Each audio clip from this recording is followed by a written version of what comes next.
नमस्कार, बहुत बहुत स्वागत करता हूं मैं आपका यूट्यूब चैनल के इस प्लेटफॉर्म बिस टारगेट एकेडमी में।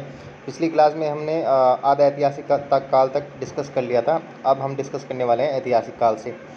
देखिए, जो ऐतिहासिक काल है इसके हमें स्रोत मिलते हैं और इसकी जानकारी भी हमारे पास उपलब्ध है, लिखित साक्ष्य इसके मिलते हैं हमें। ठीक है, अब इसके जो साक्ष्य हैं जिसके आधार पर हम ऐतिहासिक काल की स्टडी करेंगे वो कौन कौन से हैं। देखिए, ऐतिहासिक काल को जो जानकारी हमें इसकी मिलती है वो जानकारी मिलती है हमें इसके देखिए, एक तो पुरातात्विक स्रोत से, दूसरा विदेशी यात्रा, तीसरा साहित्य से। अब जो पुरातात्विक स्रोत में वो भी दो तरीके से, एक तो जो सिक्के मिलते हैं और एक जो अभिलेख मिलते हैं, उनसे हमें जो जानकारी मिलती है। विदेशी यात्रा में जो उनके द्वारा लिखी गई किताबें हैं, उन जो राजाओं के कालखंड में जो यात्री आए, ठीक है, तो उन्होंने कुछ पुस्तकें लिखी, तो वहाँ से हमें जो जानकारी मिलती है वो हम इसमें कवर करते हैं। अब बात करते हैं साहित्य की, तो साहित्य में एक तो धार्मिक होगी और एक गैर धार्मिक होगी। ठीक है, गैर धार्मिक में जैसे आपकी अर्थशास्त्र की जो चाणक्य के द्वारा लिखी गई है। ठीक है, अब धार्मिक में हो गए आपके ब्राह्मण और गैर ब्राह्मण। देखिए, ब्राह्मण में वेद हो गए आपके, ऋग्वेद, वेदांग, पुराण, उपनिषद, महाकाव्य, सब किस में आते हैं? ब्राह्मण ग्रंथों में। अब बात करते हैं जो गैर ब्राह्मण ग्रंथ, इसमें आते हैं आपके जैन और बौद्ध। ठीक है, तो चलिए एक एक करके देख लेते हैं पुरातात्विक स्रोत से। देखिए, पुरातात्विक स्रोत में सबसे पहले देख लेते हैं सिक्के, उसके बाद देखेंगे अभिलेख। ठीक है, तो सिक्कों में जो हमें जानकारी मिलती है, देखिए सिक्कों का अध्ययन जो कहलाता है वो न्यूमिसमेटिक्स कहलाता है। ठीक है, सिक्कों का अध्ययन जो कहलाता है वो न्यूमिसमेटिक्स कहलाता है। अब जो सबसे पहले जो सिंधु घाटी सभ्यता में जो सिक्के मिले थे वो मिले थे टेराकोटा के सिक्के। उसके बाद मौर्य काल में मिले थे पंचमार्क के सिक्के। ठीक है, जो जो इम्पोर्टेंट पॉइंट है मैं आपको ऐसे मार्क करता हुआ चलूँगा, आप उसको या तो नोट डाउन कर लें या फिर ये PDF आप टेलीग्राम से ले सकते हैं। ठीक है, अब बात करते हैं जो चांदी के सिक्के थे। ये चांदी के सिक्के हमें कहाँ से मिले? मौर्य काल से। ठीक है, उसके बाद बात करते हैं सातवां काल में जो सिक्के मिले हैं वो मिले हैं हमें शीशे के सिक्के। और यूनानियों ने जो सिक्के चलाए थे वो चलाए थे सोने के सिक्के। ठीक है, इस तरीके से एक एक करके देख लेना। सिंधु घाटी सभ्यता में टेरा, उसके बाद मौर्य काल में पंचमार्क। ठीक है, चांदी के सिक्के भी मौर्य काल में, उसके बाद शीशे के सातवां काल में। उसके बाद यूनानियों ने कौन से सिक्के चलाए? सोने के सिक्के चलाए। शुद्ध सोने के जो सिक्के चलाए वो कुषाण शासकों के द्वारा चलाए गए थे, क्योंकि इनके पास जो सोने का जो स्रोत था वो कहाँ था? हिंदू कुश की पहाड़ी, यानी जो पाकिस्तान के पास जो क्षेत्र है। ठीक है, वहाँ से ये सोना निकालते थे। अब बात करते हैं, देखिए जो गुप्त काल में जो सिक्के चले थे वो अशुद्ध सोने के, यानी उन्होंने बहुत सिक्के चलाए लेकिन वो क्या थे? अशुद्ध सोने के सिक्के, यानी मिलावट थी इनमें। ठीक है, अब बात करते हैं जो चंद्रगुप्त द्वितीय के टाइम पे, चंद्रगुप्त द्वितीय ने देखिए चांदी का सिक्का चलाया था। मयूर शैली का जो सिक्का चलाया था, कई बार एग्जाम में पूछा जाता है, ये चलाया था आपके समुद्रगुप्त द्वितीय ने। अब कौड़ी जो चलाया था ये भी किस में चला था? गुप्त काल में, कई बार पूछा जाता है। जो चमड़े का सिक्का चलाया था, यानी कि हुमायूं ने चलाता है, किसके उस पर चलाया था? शिहाबुद्दीन। देखिए, जब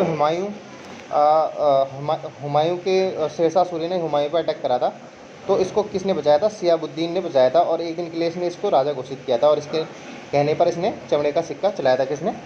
हुमायूं ने। ठीक है, उसके बाद बात करते हैं रुपये का सिक्का, रुपये का दाम और सोने, ये तीनों किसने चलाए थे? शेरशाह सूरी ने।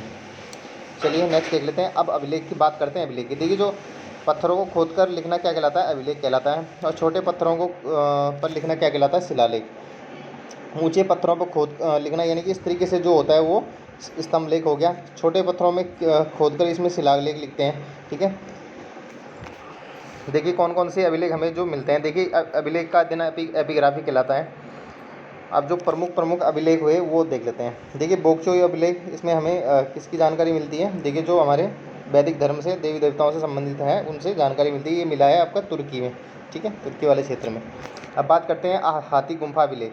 ये हाथी गुम्फा अभिलेख यानी कि कलिंग वाला है। ठीक है, उड़ीसा में मिला है। इसमें कलिंगराज खारवेल ने इसको लिखा है, और किसकी चर्चा है इसमें? कलिंग युद्ध की, जो कि अशोक के साथ हुआ था। ठीक है, उसके बाद बात करते हैं ऐहोर अभिलेख। ऐहोर अभिलेख में आप जानते हैं पुलकेशिन द्वितीय ने किसके साथ युद्ध किया था? हर्षवर्धन के साथ। और इसके कौन जीता था इसमें? पुलकेशिन द्वितीय इसमें जीता था। तो इसकी चर्चा कहाँ पे है? ऐहोर अभिलेख में। अब बात करते हैं जूनागढ़ अभिलेख। देखिए, जूनागढ़ अभिलेख आपके गुजरात में है, और ये किसने बनवाया था? ये बनाया था आपके रुद्रदामन ने। इसमें किसकी चर्चा है? सुदर्शन झील की चर्चा है, जो कि बनवाई थी किसने? सरकारी खर्चे पर किसने? चंद्रगुप्त मौर्य ने इसको बनवाया था। ये लिखा है यहाँ पर, चंद्रगुप्त मौर्य ने। प्रयाग प्रशस्ति अभिलेख, प्रयाग प्रशस्ति अभिलेख आपके समुद्रगुप्त द्वितीय ने, तो भाई सॉरी समुद्रगुप्त ने आप क्या इसको बनाया था, ठीक है। बनाया हरिसेन ने था, लेकिन चर्चा किसकी है, समुद्रगुप्त द्वितीय की। ये विजय अभियान की इसमें चर्चा है, और भी बहुत सारी चीज़ें हैं इसमें, लेकिन जो मेन है वो समुद्रगुप्त से रिलेटेड है, क्योंकि समुद्रगुप्त के दरबार में कौन रहता था, हरिसेन। अब बात करते हैं भीतरी अभिलेख। ये तब की बात है जब हुणों ने कहाँ पर गुप्तों पर आक्रमण किया था, जब किसका राज था, स्कंदगुप्त, और इसके बाद गुप्त वंश का पतन हो चुका था, ठीक है, होने वाला था, ठीक है, धीरे धीरे करके इसका पतन होने वाला था। उसके बाद बात करते हैं, देखिए ये इतना इंपॉर्टेंट नहीं है, सीधा बात करते हैं आपके स्तंभ लेख के। देखिए महरौली में जो दिल्ली में स्तंभ लेख है महरौली, चंद्रगुप्त द्वितीय का है, इसमें आज तक जंग नहीं लगा है, ठीक है, लोहे का है, लेकिन इसमें केमिकल लेप लगे हुए हैं। अब बात करते हैं मथुरा स्तंभ लेख। देखिए मथुरा स्तंभ लेख ये भी आपका चंद्रगुप्त द्वितीय का है, इसमें सहिष्णुता की चर्चा है। अब बात करते हैं अरण स्तंभ लेख, ये भानुगुप्त का है, कई बार एग्जाम में पूछा गया है। सती प्रथा का इसमें, सती प्रथा की इसमें चर्चा है, ठीक है। तो महरौली और आपका मथुरा स्तंभ लेख ये किसके हैं, चंद्रगुप्त द्वितीय के। अरण किसका है, भानुगुप्त का। बौद्ध स्तंभ अब बात करते हैं, ये वासुदेव का है, जिसमें सुंगवंश की चर्चा है। हेलियोडोरस, ठीक है। गरुड़ ध्वज स्तंभ लेख, ये क्या था, ये था राजदूत, ठीक है। इसने हिंदुस्तान में आके किसकी शिक्षा ली, भगवत धर्म की, और अपना एक अभिलेख बनवाया, जिसके अपना एक स्तंभ लेख बनवाया जिसका नाम था गरुड़ ध्वज स्तंभ लेख, ठीक है। अब बात करते हैं, देखिए सिक्के हो गए, अभिलेख हो गए। अब बात करते हैं जो विदेशी यात्री आए, इसमें से अक्सर क्वेश्चन पूछा जाता है। देखिए हेरोडोटस आया था, हेरोडोटस की पुस्तक हिस्टोरिका से हमें इसकी जानकारी मिलती है, किसकी, इतिहास की। उसके बाद बात करते हैं मेगास्थनीज। देखिए मेगास्थनीज आया था आपके चंद्रगुप्त मौर्य के दरबार में, तो ये इसकी इंडिका पुस्तक है, जिससे हमें जानकारी मिलती है मौर्य वंश की। पेरिप्लस ऑफ द एरिथीनियंस, ये अज्ञात व्यक्ति की रचना है, इसकी लेखक अभी तक ज्ञात नहीं है। टॉलमी की है ज्योग्राफी का, प्लिनी की है नेचुरल हिस्टोरी का, अलब्रूनी जो कि आपका आया था महमूद गजनवी के शासनकाल में, ठीक है, महमूद गजनवी के साथ आया था, जो किताबुल हिंद और तहकीक हिंद, ठीक है। उसके बाद बात करते हैं मार्को पोलो चीनी का यात्री था। आप देखिए ये मोस्ट इंपॉर्टेंट हो जाते हैं, फाइयान वेदसांग और इत्सिंग, ठीक है, फाइयान वेदसांग और इत्सिंग अभी नीचे आएगा, देख लेना। देखिए फाइयान आया था चंद्रगुप्त द्वितीय के दरबार में, ये इनका क्रम पूछा जाता है। उसके बाद जो वेदसांग आया था, ये आया था हर्षवर्धन के दरबार में। जो फाइयान था उसने फोकयुथी पुस्तक लिखी थी, ठीक है, ये विक्रमादित्य के दरबार यानी कि चंद्रगुप्त द्वितीय के दरबार में आया था। जो हेनसांग था ये हर्षवर्धन के काल में आया था, इसने सीयू की पुस्तक लिखी और नालंदा विश्वविद्यालय में अध्यापन का कार्य किया, ठीक है, अध्यापन किया और अध्ययन भी किया, पहले अध्ययन किया फिर अध्यापन का कार्य भी किया। अब बात करते हैं इत्सिंग, ये 700 ईस्वी के आसपास आया था, ये चीनी यात्री था, ये अपने साथ त्रिपिटक की 400 लगभग कॉपियाँ अपने साथ ले गया था वहाँ, कहाँ, चीन में। इब्न बतूता, देखिए इब्न बतूता आया था आपके मोहम्मद बिन तुगलक के दरबार में, ठीक है, मोहम्मद बिन तुगलक जो कि तुगलक वंश का शासक था, इसके दरबार में, और इसने पुस्तक लिखी रहेला, ठीक है, काफ़ी बार एग्जाम में पूछा जाता है। अब्दुल रजाक, देखिए अब्दुल रजाक आया था आपके इसने पुस्तक लिखी मतला ए सायन, ठीक है, फारस का रहने वाला था अब्दुल रजाक, और विजयनगर काल में आया था, इसके दरबार में, कृष्णदेव रॉय के, मुझे लगता है कृष्णदेव रॉय के नहीं, ये देवराय द्वितीय के दरबार में आया था, इसको एक बार चेक कर लेना, ठीक है, वैसे मैं आपको क्लियर करा दूंगा इसको। ये देवराय द्वितीय के टाइम पे आया था, कौन, अब्दुल रजाक। उसके बाद बात करते हैं साहित्यिक स्रोत। साहित्यिक स्रोत देखिए साहित्यिक स्रोत में आपके एक तो धार्मिक हो गए और एक गैर धार्मिक। देखिए जो गैर धार्मिक जो पुस्तक है वो किसकी है, अर्थशास्त्र, जिसका धर्म से कोई लेना देना नहीं है, ये किसकी है, चाणक्य की है, ठीक है, यानी कि विष्णुगुप्त जिनको बोलते हैं। अब बात करते हैं धार्मिक स्रोत। देखिए धार्मिक स्रोत में आपके हो गए ब्राह्मण और गैर ब्राह्मण। देखिए गैर ब्राह्मण में हो गया आपके जैन हो गया, बौद्ध हो गए, ठीक है, इनके जो ग्रंथ हैं इनसे जानकारी मिलती है। कौन कौन से इनके ग्रंथ हैं जैन, जैसे बात करते हैं जैन साहित्य में तो 12 अंग, उपांग, आधारंग सूत्र, भगवती सूत्र से आपके महाजनपद काल की चर्चा मिलती है, यानी 16 महाजनपदों का उल्लेख यहाँ पर मिलता है आपको, ठीक है। अब बात करते हैं बौद्ध साहित्य में। देखिए जो जैन साहित्य था ये प्राकृत भाषा में लिखा हुआ था, इंपॉर्टेंट हो जाता है, प्राकृत भाषा में लिखा हुआ था, ठीक है, अंग, उपांग, आचारांग सूत्र, आधारांग सूत्र, भगवती सूत्र आदि और पुराण, ठीक है। अब बात करते हैं बौद्ध साहित्य। देखिए जो बौद्ध साहित्य है ये पाली भाषा में लिखा हुआ है, ठीक है। जहाँ तक ग्रंथ में 200 से अधिक कहानियों की चर्चा है, ललित विस्तार में पूरी बौद्ध धर्म की यानी कि बुद्ध जी की चर्चा है, ठीक है। अब बात करते हैं अंगुत्तर निकाय, इनका जो ग्रंथ है उसमें जो भगवती सूत्र है, जिसमें जैन धर्म में और बौद्ध धर्म में आपका है अंगुत्तर निकाय, जिसमें 16 महाजनपद की चर्चा है। किसकी चर्चा है? 16 महाजनपद की। बौद्ध धर्म की सबसे पवित्र पुस्तक है त्रिपिटक। ठीक है, त्रिपिटक में कौन कौन से आ जाते हैं? सुत्त पिटक, विनय पिटक, अभिधम्म पिटक। देखिए जो सुत्त पिटक है ये एनसाइक्लोपीडिया है। एनसाइक्लोपीडिया का मतलब होता है कि जिसमें सारी जानकारी होती है। ठीक है, उसको सुत्त पिटक यानी कि काफ़ी बड़ा ग्रंथ है। उसके बाद बात करते हैं विनय पिटक, इसमें प्रवेश की चर्चा है कि बौद्ध धर्म में कैसे प्रवेश लिया जा सकता है। और जो दार्शनिक विचारों पर आधारित यानी कि जो दर्शन पर आधारित है वो किस में है? अभिधम्म पिटक में। ठीक है, तो ये 3 पिटक आपके इसमें देखने को मिलते हैं। अब बात करते हैं जो इनकी संगीतियाँ हुई, तो जो इनकी संगीतियाँ हुई देखिए एक एक करके, सॉरी संगीतियाँ नहीं, संगीतियाँ बाद में देख लेंगे। अब बात करते हैं जो धार्मिक ग्रंथ है। ठीक है, तो धार्मिक ग्रंथ में आपके आगे जो ब्राह्मण ग्रंथ है, ठीक है, ये गैर ब्राह्मण ग्रंथ है और ये ब्राह्मण ग्रंथ। तो ब्राह्मण ग्रंथ में कौन कौन से आ गए आपके? ऋग्वेद, सामवेद, यजुर्वेद और अर्थवेद। देखिए जो ऋग्वेद का ज्ञानी होता है उसको होत्र बोलते हैं, जो सामवेद का ज्ञानी होता है उसको उद्गाता बोलते हैं, जो यजुर्वेद का ज्ञानी होता है उसको अर्बु बोलते हैं, और जो अर्थवेद का ज्ञानी होता है उसको ब्रह्मा बोलते हैं। ठीक है, अब इनके जो ग्रंथ हैं देखिए, हर ऋग्वेद का अपना ब्राह्मण ग्रंथ होता है, उसको उसकी जानकारी उसको पढ़ने के लिए या उसके ग्रंथ को समझने के लिए। ठीक है, अब ये जो एग्ज़ाम में आता है, काफ़ी बार एग्ज़ाम में पूछा जाता है, कौस्तिकीय और ऐत्रेय, यानी कि इसकी ट्रिक याद कर लेना एक। ठीक है, एक से याद रख लेना ऐत्रेय और कौस्तिकीय। किसके ब्राह्मण ग्रंथ है? ऋग्वेद के। अब बात करते हैं पंचविशी। पंचविशी किसका है? ये है आपका सामवेद का। अब ये कई बार पूछा जाता है, तैत्रेय और शतपथ। ठीक है, ताश से याद रख सकते हैं आप।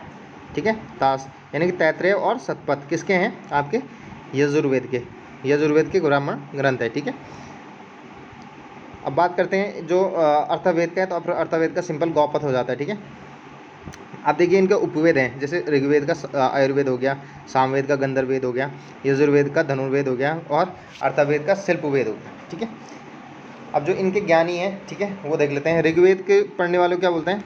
प्रजापति। सॉरी, आयुर्वेद के पढ़ने जो ज्ञानी होता है उसको क्या बोलते हैं?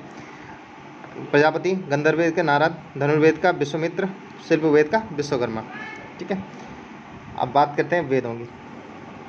देखिए वेद की रचना ईश्वर ने की है, वेद को अपौरुषीय कहा जाता है। गुप्त काल में कृष्ण देव, ये इतना इंपॉर्टेंट नहीं है। ठीक है, अब प्रारंभ में ये इंपॉर्टेंट हो जाता है कि प्रारंभ में जो वेद लिखे हैं, 3 वेद लिखे गए, ऋग्वेद, ठीक है, सामवेद और अर्थवेद। सॉरी, अर्थवेद नहीं, यजुर्वेद। ठीक है, अर्थवेद है जो उत्तर वैदिक काल में लिखा गया। जैसे वैदिक काल का जो टाइम पीरियड था वो अगर आप देखो, वैदिक काल का जो टाइम पीरियड था अगर आप देखो तो 1500 ईस्वी से ईस्वी पूर्व से 1000 ईस्वी पूर्व तक। ठीक है, ये इसमें तीनों वेद लिखे गए जिनको त्रयी बोलते हैं, यानी कि सामवेद, अजुर्वेद और आपका ऋग्वेद। बाकी जो 600 ईस्वी के आसपास जो लिखा गया वो लिखा गया आपका अर्थवेद। ठीक है, तो ये उत्तर वैदिक काल में लिखा गया आपका, इसलिए ये त्रयी से अलग होता है। हम बात करते हैं जो ऋग्वेद में, देखिए ऋग्वेद में 10 मंडल हैं, 1028 सूत्र हैं। ठीक है, इतना इंपॉर्टेंट नहीं है, ये एग्जाम में पूछा नहीं। देखिए इसमें जो पूछा जाता है ना, गायत्री मंत्र की चर्चा है इसमें, किसमें? ऋग्वेद में। ठीक है, और उसमें किसको समर्पित हो? सूर्य भगवान को। ठीक है, ये पॉइंट इसमें इंपॉर्टेंट है। इसके बाद जो इसमें इंपॉर्टेंट पॉइंट है, देखिए ऋग्वेद के ज्ञानी को होत्र कहते हैं, ये तो मैंने बता ही दिया। ठीक है, और इसका उपवेद क्या है? आयुर्वेद। अब बात करते हैं सामवेद। देखिए सामवेद में संगीत की चर्चा है। ठीक है, यहीं से क्वेश्चन आता है कि संगीत की चर्चा किसमें है, तो सामवेद में है। ठीक है, इसके बाद बात करते हैं, इसके उपवेद आपको बताया, गंधर्ववेद हो गया। अब बात करते हैं, देखिए जो यजुर्वेद है, यजुर्वेद में 2 भागों में, एक तो गद्य और एक पद्य में। जो गद्य वाला सेक्शन है उसमें उसको कृष्ण यजुर्वेद बोलते हैं, और जो पद्य वाला है उसको शुक्ल। ठीक है, कृष्ण और शुक्ल। बात करते हैं अर्थवेद। अर्थवेद में कर्मकांड की चर्चा है, कर्मकांड या जादू टोना, इस तरीके की इन सब चीज़ों की यहाँ पर चर्चा है। जादू टोना हो गया, कर्मकांड हो गया, इन सब की चर्चा किसमें है? आपके अर्थवेद में। के बाद आरण्यक। देखिए आरण्यक उन पुस्तकों को कहते हैं जो जंगल में लिखी हुई पुस्तकें थी। अब बात करते हैं वेदांग। देखिए वेदों को पढ़ने के लिए हमें किस चीज़ की ज़रूरत होती है? वेदांग। वेदांग की संख्या कितनी है? 6, यानी कि व्याकरण से संबंधित। देखिए व्याकरण, इसकी ट्रिक होगी ब्याजो निसी कच्छ। ठीक है, ब्याजो निसी कच्छ, ब्या से व्याकरण, ज्योतिष, नी से निरुक्त, सी से शिक्षा, क से कल्प, छ से छंद। ठीक है, अब जो व्याकरण लिखी वो किसने लिखी? आपकी पाणिनि ने लिखी। ठीक है, अष्टाध्यायी किसने लिखी? जो व्याकरण से संबंधित है, व्याकरण की जिसमें जानकारी है वो अष्टाध्यायी है। ठीक है, किसने लिखी है? पाणिनि ने लिखी। ठीक है, ज्योतिष की जिसमें चर्चा है वो बृहत संहिता में है। ठीक है, एक मिनट। ज्योतिष की जिसमें चर्चा है वो किस में है आपकी? बृहत संहिता में है। किसने लिखी? बारहमीहि ने। ठीक है, यहाँ से क्वेश्चन बनता है। देखिए व्याकरण की जिसमें चर्चा है अष्टाध्यायी, किसने लिखी? पाणिनि ने। ज्योतिष की जिसमें चर्चा है वो बृहत संहिता में, किसने लिखी? बारहमीहि ने। निरुक्त जिसकी चर्चा है किस में लिखी है? निरुक्त शास्त्र में। ठीक है, शिक्षा शिक्षा शास्त्र में, कल्प कल्प शास्त्र में, छंद छंद शास्त्र में। ठीक है, इनके इंपॉर्टेंट नहीं है। उसके बाद बात करते हैं पुराण। देखिए पुराणों की जो संख्या है वो 18 है। ठीक है, 18 इसमें पुराणों की संख्या है और इसको पांचवा वेद भी बोलते हैं। ठीक है, अब इनमें पुराण जो राजा राजकुमार हुआ करते थे उनकी जानकारी है। राजा जो जैसे विष्णु पुराण में मौर्य वंश की जानकारी पूछा जाता है क्वेश्चन की, मौर्य वंश की जानकारी कौन से पुराण में मिलते थे? विष्णु पुराण में। मत्स्य पुराण में सातवाहन वंश की जानकारी मिलती है। ठीक है, उसके बाद वायु पुराण में गुप्त वंश की। तो ये तीनों विष्णु पुराण, मत्स्य पुराण और वायु पुराण, ये तीनों इंपॉर्टेंट हो जाते हैं। विष्णु पुराण में मौर्य वंश की, मत्स्य पुराण में सातवाहन, वायु पुराण में गुप्त वंश। ठीक है, तो इनको याद कर लेना, जैसे सीधा सीधा एग्जाम में पूछा था। उसके बाद बात करते हैं उपनिषद। देखिए उपनिषद बहुत सारे हैं लेकिन मान्यता इनको 13 को प्राप्त है, टोटल 108 है। अब जो इसमें से इंपॉर्टेंट उपनिषद हो जाते हैं कंठोपनिषद, जिसमें यम किसका? यम और नाचिकेता की चर्चा है। ठीक है, ओम शब्द के महत्व को दिखा है। उसके बाद बात करते हैं सत्यमेव जयंते। तो सत्यमेव जयंते आपका आ गया मुंडकोपनिषद में। ठीक है, तो सत्यमेव जान कहाँ से लिया गया? मुंडकोपनिषद से, कई बार एग्जाम में पूछा गया है। त्रिमूर्ति यानी ब्रह्मा विष्णु का चर्चा किसमें? जबालोपनिषद में। ठीक है, और सबसे देखिए इतना इंपॉर्टेंट नहीं है। उसके बाद बात करते हैं स्मृति साहित्य। देखिए स्मृति साहित्य भी इतना यहाँ से कुछ खास क्वेश्चन बनता नहीं है। ठीक है, अब बात करते हैं सीधा अवस्थाओं की। देखिए आश्रम की 4 अवस्थाएं हैं। ठीक है, देखिए कौन कौन से? जन्म से लेकर, देखिए आश्रम की 4 अवस्थाएं हैं। देखिए एक ब्रह्मचर्य, गृहस्थ जीवन, वानप्रस्थ और सन्यासी जीवन। देखिए जब 5 साल से छोटा तो बालक बच्चा होता है, उसको तो कुछ पता नहीं होता, लेकिन उसके बाद जीवन शुरू होता है। कब? ब्रह्मचर्य यानी 5 साल से 25 साल तक, यानी कि गुरुकुल में शिक्षा का। 25 साल से 50 साल तक यानी परिवार के साथ वो बिताएगा। उसके बाद वानप्रस्थ, सामाजिक कार्य के लिए अपना जीवन व्यतीत करेगा। और 75 साल के बाद वो वन में तपस्या करेगा, यानी सन्यासी जीवन जिएगा, ताकि उसे मतलब ज्ञान की प्राप्ति के लिए चला जाएगा। तो ये कुछ अवस्थाएं हैं जिसको वेदों में बताया गया है। ठीक है, उसके बाद बात करते हैं। देखिए महाकाव्य। महाकाव्य की संख्या देखिए 2 है। एक तो रामायण हो गया आपका और एक आपका महाभारत। ठीक है, तो जो रामायण लिखी थी वो लिखी थी आपकी वाल्मीकि जी ने। ठीक है, रामायण किसने लिखी थी? वाल्मीकि जी ने लिखी थी। और महाभारत किसने लिखी थी? ये लिखी थी आपकी वेद व्यास ने। ठीक है, वेद व्यास जी ने आपकी महाभारत लिखी थी। ठीक है, तो महाभारत में टोटल है ना 18 पर्व हैं। ठीक है, जिसमें सबसे बड़ा पर्व है आपका भीष्म पर्व। ठीक है, भीष्म पर्व में किसकी चर्चा है? जो भगवत गीता है। ठीक है, उसकी चर्चा किसमें है? भीष्म पर्व में। देखिए भीष्म पर्व में किसकी चर्चा है? भगवत गीता की, जिसमें अर्जुन और कृष्ण का संवाद है, वही क्या है? भगवत गीता। अब बात करते हैं देखिए प्राचीन काल। देखिए हमने इस तरीके से पढ़ना है ऐतिहासिक। ठीक है, ऐतिहासिक को कितने कालखंडों में? प्राचीन, मध्यकालीन और आपका आधुनिक। ठीक है, इन 3 कालखंडों में हमने ऐतिहासिक को पढ़ना है। तो सबसे पहले जो प्राचीन इतिहास की बात करते हैं। देखिए प्राचीन इतिहास जो माना जाता है, आदि ऐतिहासिक काल में हमने कहाँ तक पढ़ा? आपकी सिंधु घाटी सभ्यता तक।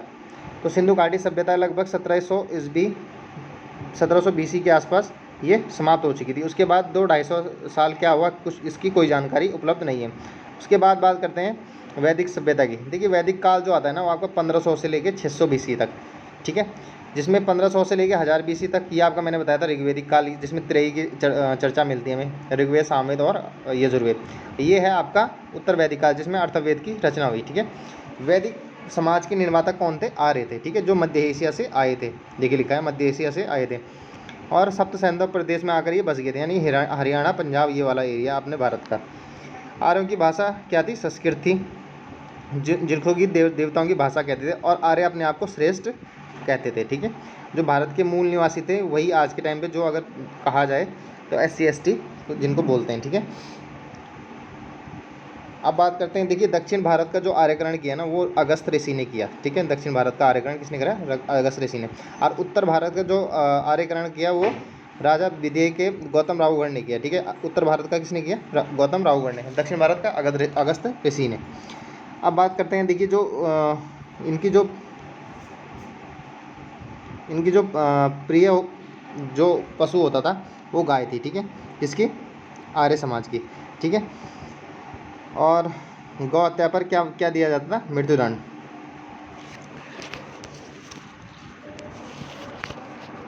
चलिए अब आगे देख लेते हैं। देखिए जो समाज था ना वैदिक समाज में, वो 4 वर्गों में बटा हुआ था, ब्राह्मण, क्षत्रिय, वैश्य और शूद्र, ठीक है, इस तरीके से। लेकिन ये कर्म के आधार पर था, देखिए यहाँ लिखा है कर्म के आधार पर समाज को कितने भागों में बटा हुआ था, 4 भागों में।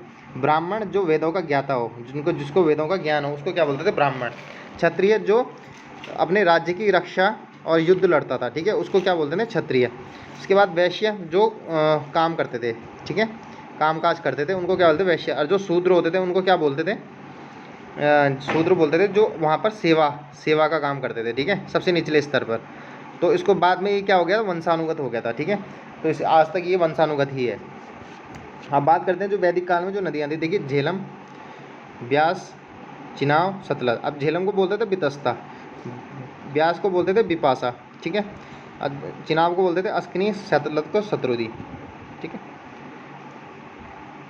अब रावी को बोलते थे परुषणी, गंडक को सदानीरा, सरस्वती को घग्गर और सिंध को सिंध।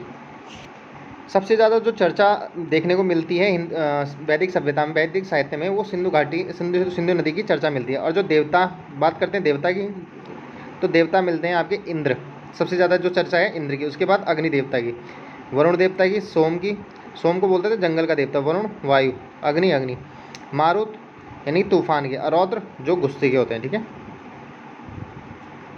अब बात करते हैं जो सामाजिक व्यवस्था, देखिए सामाजिक जो व्यवस्था थी ना, वो 3 भागों में बटी थी, सभा, समिति और विधेय।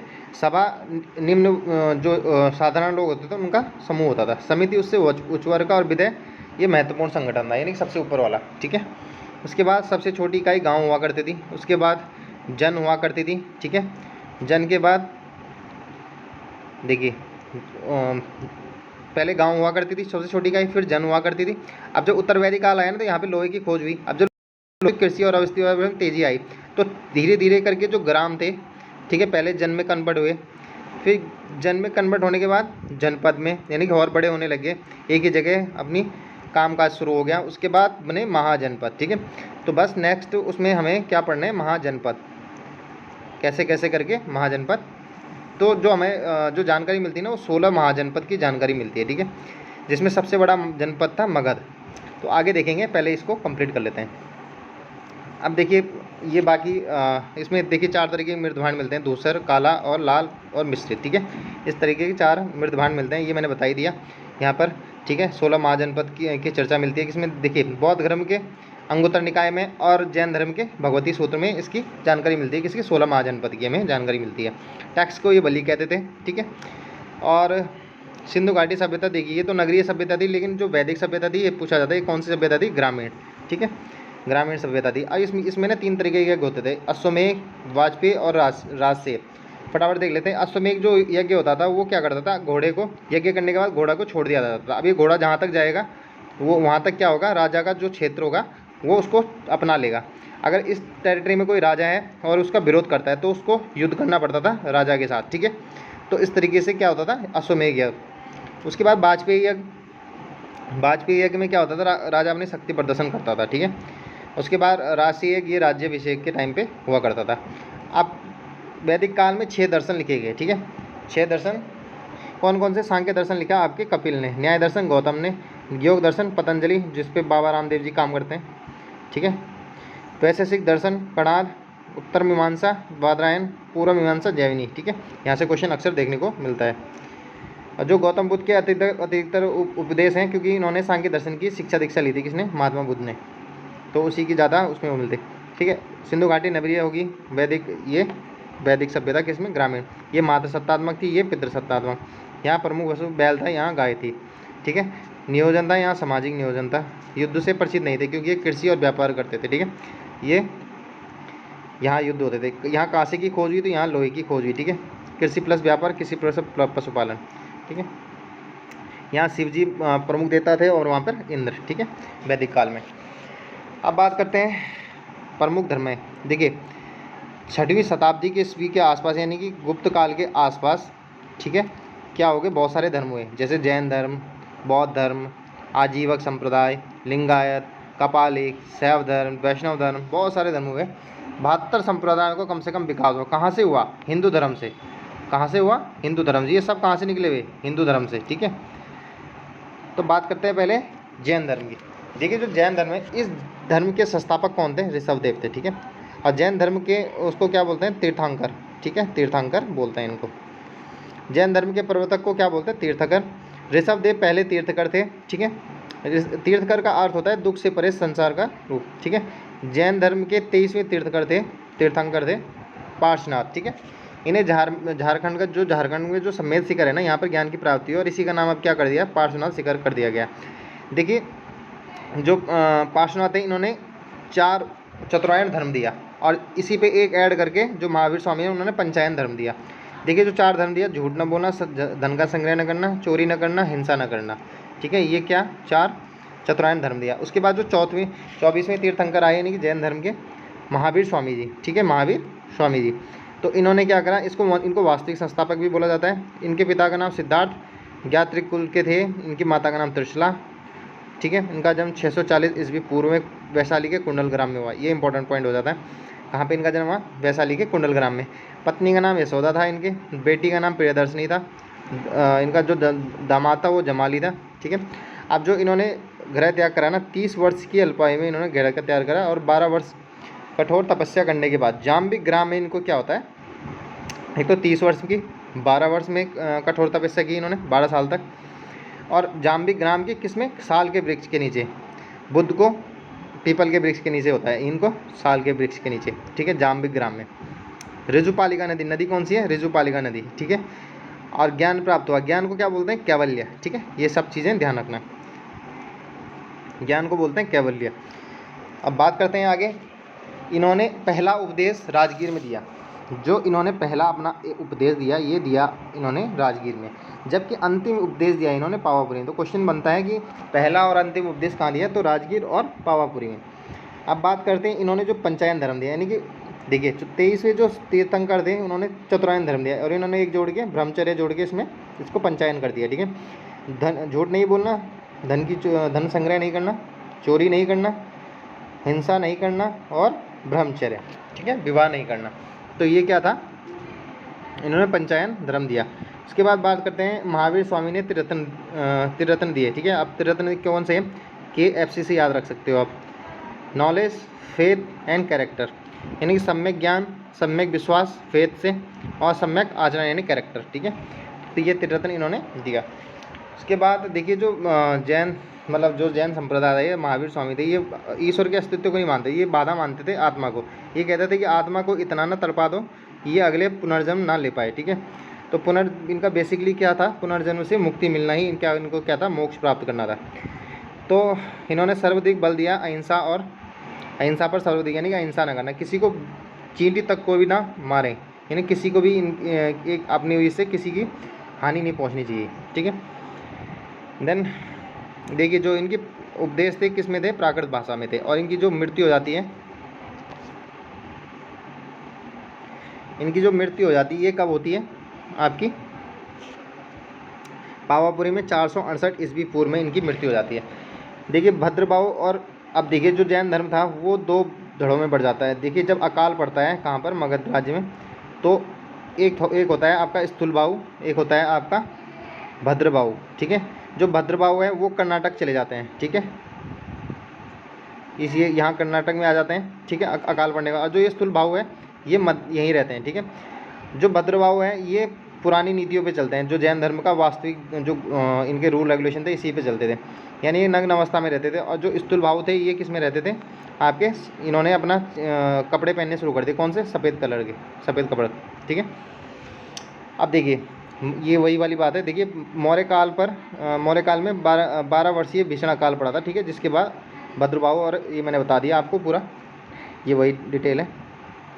देखिए उसके बाद जैन धर्म की, देखिए जो भद्रबाहु थे ना उनके साथ आए थे कौन? ये जो भद्रबाहु थे इनके साथ भी कौन आए थे? चंद्रगुप्त मौर्य श्रवण बेलगोला में गए थे और इन्होंने लास्ट में संलेखना विधि से इनकी मृत्यु हो जाती है, ठीक है। उसके बाद संलेखना होता है, लास्ट में जब अंतिम पड़ाव होता है मरने के टाइम का, उस टाइम में खाना पीना सब छोड़ देते हैं, ठीक है, त्याग देते हैं उस टाइम में। अब बात करते हैं, देखिए जैन धर्म की 2 संगतियाँ हुई, कौन कौन सी? एक तो 300 ईस्वी पूर्व पहले पाटलिपुत्र में हुई, फिर इसके 9 साल बाद, ठीक है, 9 साल बाद कब? 600 ईस्वी में, ठीक है, 9 साल बाद। 300 तो देखिए 300 से लेके 0 तक, फिर 0 से लेके 600 ईस्वी तक 9 साल हो गए टोटल। तो 9 साल में दूसरी संगति होती है इनकी 6ठी शताब्दी में गुजरात के बल्लभी में। किसने इसकी अध्यक्षता की? देवादिश श्रमण ने। पहले में किसने की? पहले में की थी स्तुलभाव ने इसकी अध्यक्षता की थी, ठीक है। और इसी में भद्रभाव ने 12 अंग नामक पुस्तक की रचना की थी, ठीक है। चलिए नेक्स्ट देखते हैं। अब बात करते हैं प्रमुख जैन मंदिर, कहाँ कहाँ में जैन मंदिर देखने को मिलता है। देखिए मौर्य काल में मथुरा मंदिर जैन धर्म का प्रमुख केंद्र हुआ करता था। उसके बाद कर्नाटक में चामुंडा शासकों ने गोमतेश्वर जैन मंदिर बनवाया, जिसे बाहुबली का मंदिर भी कहते हैं, ठीक है। अब बात करते हैं, ये मोस्ट इंपॉर्टेंट हो जाता है, खजुराहो का जैन मंदिर। देखिए कहाँ पे? ये मध्य प्रदेश में है, ठीक है। तो ये हिंदू और जैनों का दोनों का पवित्र स्थल है। जबकि अजंता जो महाराष्ट्र में है, ये किसका पवित्र स्थल है? तीनों का, बौद्ध, जैन और हिंदू। अब बात करते हैं राजस्थान की जो माउंट आबू पहाड़ी है, यहाँ पर दिलवाड़ा में, तिलवाड़ा है शायद, ठीक है, तिलवाड़ा का जैन मंदिर। तिलवाड़ा का जैन मंदिर यहाँ पर क्या है? जैनियों का है, ठीक है। इसके बाद बात करते हैं नेक्स्ट, इन दोनों में क्या डिफरेंस था श्वेतांबर और दिगंबर में। देखिए स्थूलभद्र के ये जो श्वेतांबर था, मैंने बताया था, ये किसने प्रारंभ करा था? आपके स्तुलभाव ने। श्वेतांबर श्वेत वस्त्र पहनते थे, इसमें महिलाओं को मोक्ष मिल सकता था, और इनके अनुसार जो मल्लिनाथ थी वो क्या थी? महिला थी। जबकि इसके उल्टे ये दिगंबर हुआ करते थे, ठीक है, निर्वस्त्र रहते थे, मोक्ष नहीं मिल सकता किसको? महिलाओं को। और मल्लिनाथ क्या थे? पुरुष थे, ठीक है। अब बात करते हैं चिन्ह की। देखिए जो ऋषभ देव के जो चिन्ह था, यानी कि जो इनके पहले तीर्थंकर थे, ठीक है, उनका जो चिन्ह था वो था वृषभ यानी सांड, उसके बाद पार्स यानी कि सर्प, उसके बाद जो महावीर स्वामी का जो चिन्ह था वो क्या था? शेर। अब बात करते हैं बौद्ध धर्म की। बौद्ध धर्म का प्रारंभ महात्मा बुद्ध ने किया था। इनके बचपन का नाम सिद्धार्थ था, पिताजी का नाम शुद्धोधन, माताजी का नाम महामाई, लेकिन इनका पालन पोषण किसने किया था? प्रजापति गौतमी ने, क्योंकि 1 सप्ताह बाद ही इनकी मृत्यु हो जाती है। अब बात करते हैं इनका घोड़ा। देखो घोड़ा का नाम था इनका कंथक, ठीक है, सारथी चन्ना, पत्नी का नाम यशोधरा। 16 साल की उम्र में इनका विवाह हो जाता है। बेटे का नाम राहुल था। जन्म स्थान इनका नेपाल के लुम्बिनी में। शाक्य कुल के थे, कई बार क्वेश्चन पूछा जाता है कि इनका कौन से वंश के थे? शाक्य कुल के। 563 ईस्वी, कई बार क्वेश्चन आ गया, 563 ईस्वी पूर्व। 483 ईस्वी में इनकी मृत्यु हो जाती है। देखिए अब ये तो इनकी कहानी है बचपन की। देखिए जो लाइट ऑफ एशिया भी इनको जाना जाता है, और शाक्य मुनि, ये तो मैंने बताई दिया आपको, ये ध्यान रखना है। इन्होंने क्या चीज़ें देखी? वृद्ध, जब ये घूमने गए थे एक बार बाहर, तो इन्होंने वृद्ध व्यक्ति देखा, बीमार देखा, शव देखा, सन्यासी देखा। उसके बाद इनका हृदय परिवर्तन हो गया, और क्या करा? 29 वर्ष की अल्पायु में इन्होंने क्या करा? गृह त्याग दिया, और अलार कलाम से किसकी शिक्षा ली? सांख्य दर्शन। मैंने भी बताया था ना थोड़ी देर पहले कि इन्होंने किसकी शिक्षा ली? सांख्य दर्शन की, ठीक है। उसके बाद इन्होंने रुद्रप्राम से क्या ली? योग दर्शन की शिक्षा ली, और रुद्रप्राम को इनका गुरु माना भी जाता है, ठीक है। फिर ये 5 अपने मित्रों के साथ ज्ञान की प्राप्ति में चले गए सारनाथ के पास, लेकिन यहाँ इनको ज्ञान प्राप्त नहीं हुआ, ठीक है। 6 साल तक तपस्या की, फिर भी नहीं हुआ। उसके बाद ये अकेले ही कहीं कहाँ चले गए? ये चले गए निरंजना नदी, जिसको फाल्गु नदी बोलते हैं। पीपल के वृक्ष के नीचे बैठे, यहाँ इन्होंने काफ़ी कठोर तपस्या की, और यहीं पर इनको क्या हुआ? ज्ञान की प्राप्ति हुई। जैसी ज्ञान की प्राप्ति हुई, इनका ये बुद्ध कहलाए। और सबसे पहले ये किसको प्रवचन देने गए? यानी अपने वो जो 5 मित्रों को छोड़ के आए थे, जिनके साथ ये निकले थे ज्ञान की प्राप्ति में, उन्हीं को सबसे पहले इन्होंने प्रवचन दिया कि मुझे ज्ञान की प्राप्ति हो चुकी है। इनको इन्होंने सबसे पहले प्रवचन दिया, बाकी इतना इंपॉर्टेंट नहीं है। आनंद के कहने पर इन्होंने महिलाओं को शामिल किया। सबसे पहली महिला जो शामिल की इन्होंने, वो गौतमी थी। दूसरी कौन सी थी? आम्रपाली, ठीक है, ये लिखा है आम्रपाली, और सबसे पहली थी यहाँ पर गौतमी, ठीक है, लिखा होगा ये। उसके बाद बौद्ध धर्म अपने आने वाले पहला पुरुष तपट्यु था, ठीक है, ये इतना इंपॉर्टेंट नहीं हुआ। उसके बाद महात्मा बुद्ध ने 4 सत्य कथन गए। संसार दुखों से भरा है, हर दुख का कोई ना कोई कारण है, सभी दुखों का सबसे बड़ा कारण इच्छा है, और इच्छा पर ही नियंत्रण पाया जा सकता है। इसी के लिए इन्होंने 8 मार्ग बताए, किस पर? इच्छा पर नियंत्रण करने के। ये कहते हैं कि हमारी दुखों का कारण क्या है? इच्छा है, हमारी इच्छा है। जब तक हमारी इच्छा जीवित रहती है, हम दुखों से मोक्ष प्राप्त नहीं कर सकते। तो इच्छा पर कंट्रोल करने के लिए इन्होंने 8 तरीके बताए। अब बात करते हैं, देखिए महात्मा बुद्ध ने 3 दर्शन दिए, ठीक है। क्या दिए? 3 दर्शन, अनेश्वरवाद, शून्यवाद और क्षणिकवाद। देखो ईश्वर का कोई अस्तित्व नहीं है, किस में कहा, अनिश्वरवाद में। कोई भी व्यक्ति सर्वोपरि नहीं है, ना ही सर्वशक्तिमान है, ठीक है, तो किस में, शून्यवाद में। क्षणिकवाद में सभी वस्तुएं क्या है, कुछ क्षण भर के लिए, कोई भी यहाँ पर परमानेंट नहीं है, मतलब देखा जाए तो क्षण भर के लिए कुछ सारी वस्तुएं हैं, उसके बाद ये समाप्त हो जाएंगी। अब जो इम्पोर्टेंट पॉइंट आ जाता है, ये त्रिरत्न दिए, बुद्ध, धम्म और संघ। कई बार एग्जाम में क्वेश्चन पूछा जाता है कि बौद्ध द्वारा त्रिरत्न कौन से दिए गए, बुद्ध, धम्म और संघ। अब देखिए आगे इसमें जो इम्पोर्टेंट पॉइंट हो जाता है, इनकी संगतियाँ हो जाती हैं। अब 4 संगति जब महात्मा बुद्ध की मृत्यु हो जाती है तो इसके बाद इनकी 4 संगतियाँ होती हैं। तो 4 संगतियाँ कौन कौन सी होती हैं वो देख लेते हैं। देखिए इनका क्रम 483, 383, 255 और 1 ईस्वी। 483 ईस्वी जब सबसे पहली संगति हुई तो ये हुई अजातशत्रु के टाइम पे। उस टाइम जो अजातशत्रु की जो राजधानी हुआ करती थी, राजगृह हुआ करती थी, ठीक है। तो राजगृह में क्या हुआ था, एक पहली संगति हुई थी, किसने की थी, महाकश्यप ने। इसके बाद 383 वैशाली में, किसके टाइम पे, कालाशोक के टाइम पे, ठीक है। कालाशोक किस वंश का था, शुंग वंश का, ठीक है। पुष्यमित्र शुंग का बेटा था ये शायद, कालाशोक, ठीक है। इसके बाद 255 ईस्वी, 255 ईस्वी में किसका शासन था, अशोक का। अशोक किस वंश का था, मौर्य वंश का, ठीक है। किसका बेटा था ये, बिंबिसार का, ठीक है। उसके बाद बात करते हैं पाटलिपुत्र, कहाँ पे हुई थी ये संगति, पाटलिपुत्र में। और इसकी अध्यक्षता किसने की थी, मोगलीपुत्र ने, ठीक है। पहली ईस्वी में देखिए, पहली ईस्वी के टाइम पे कौन था, कनिष्क। कनिष्क किस वंश का था, कुषाण वंश का। किसने अध्यक्षता की थी, वसुमित्र। लेकिन सही तरीके से किसने की थी, अशोक घोष ने। कहाँ पे हुई, कुंडलवन यानी जम्मू कश्मीर के पास, ठीक है। उसके बाद जो बौद्ध धर्म है वो 2 भागों में बढ़ जाता है, ठीक है। चलिए एक बार पहले संगतियाँ देख लेते हैं अच्छे से, ठीक है, एक बार रिवाइज कर लेते हैं। देखिए 483, 383, 255 और 1 ईस्वी। 483 में कहाँ पर, राजगीर में। 383 में पाटलिपुत्र। 255 ईस्वी में आपकी कहाँ पर हुई थी, ये किसके टाइम पे था, अशोक के टाइम पे। नहीं, ये जो दूसरी वाली थी ये पाटलिपुत्र वाली थी। चलिए एक बार, कोई नहीं, 483, 383, 255 और 1 ईस्वी। 483 राजगीर, 383 वैशाली, 255 आपकी कौन सी, पाटलिपुत्र और 1 कुंडलवन, ठीक है। राजगृह में जिसने अध्यक्षता, जिस राजा के शासनकाल में हुई, आपका अजातशत्रु। वैशाली में कौन था, अजातशत्रु के बाद देखिए पाटलिपुत्र में तो अशोक था, और इस टाइम कौन था, कालाशोक, ठीक है। और 1 ईस्वी यानी कुंडलवन में किसने की थी, कनिष्क। इस टाइम कौन राजा था, कनिष्क। अब जो इनकी अध्यक्षता की थी, देखिए सबसे पहले की थी महाकश्यप ने, फिर सुबुकामी ने, फिर मोगलीपुत्र ने, और फिर लास्ट में आपका विश्वामित्र और अशोक घोष, ठीक है। इस तरीके से याद कर लेना, इंपॉर्टेंट है चीज़ें। इसके बाद हीनयान और महायान में ये टूट चुका था संप्रदाय। फिर महायान भी दो भागों में बांट जाता है, वज्रयान और शून्य, ठीक है। शून्यवाद और वज्रयान शाखा। जो नागार्जुन थे वो शून्यवाद को मानते थे, ठीक है। तो इस तरीके से हम बात करते हैं जो इनके चिन्ह थे। हाथी किसका चिन्ह था, गर्भ, जब ये गर्भ में थे। उसके बाद जब इनका जन्म हुआ तो चिन्ह कौन सा था, कमल। फिर इन्होंने जब गृह त्याग किया तो घोड़ा यानी महाविनिष्मकरण, ठीक है। उसके बाद युवा अवस्था सांड, ज्ञान प्राप्ति बोधि वृक्ष, संबोधन, ठीक है। प्रथम उपदेश धर्मचक्र परिवर्तन यानी चक्र, समृद्धि शेर, निर्वाण पद चिन्ह, और मृत्यु महापरिनिर्वाण। जब किसी महापुरुष की मृत्यु होती है तो उसको क्या बोलते हैं, महापरिनिर्वाण बोलते हैं,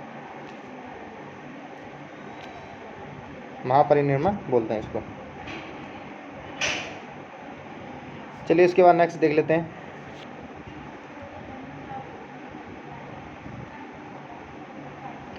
देखिए जैन धर्म हो गया आपका, बौद्ध धर्म हो गया, ठीक है। ये बाकी कारण इतना आप पढ़ लेना। नेक्स्ट देख लेते हैं आजीवक संप्रदाय। देखिए आजीवक संप्रदाय का जो संस्थापक था वो कौन था, मोगलीपुत्र कौसाल था, ठीक है। इतना इंपॉर्टेंट हो जाता है। और इसको अपनाने वाला कौन था, बिंदुसार था, ठीक है, अशोक का पिता, ठीक है। मैंने बिंबिसार बोला था पिछली उसमें, तो इसका जो अशोक का पिता है वो बिंदुसार है। जो बिंबिसार है वो हर्यक वंश का था, ठीक है, ध्यान रख लेना। बिंबिसार है वो हर्यवंश का है। बिंदुसार अशोक का पिता। उसके बाद भगवत धर्म की बात करते हैं तो इसके संस्थापक थे वासुदेव, ठीक है, वासुदेव इसके संस्थापक थे। और बात करते हैं शैव धर्म, तो शैव धर्म यानी कि शिव की उपासना की जाती थी इसमें। और सिंधु घाटी सभ्यता से भी इसके क्या मिले हैं, साक्ष्य मिले हैं, ठीक है। अब बात करते हैं नेक्स्ट,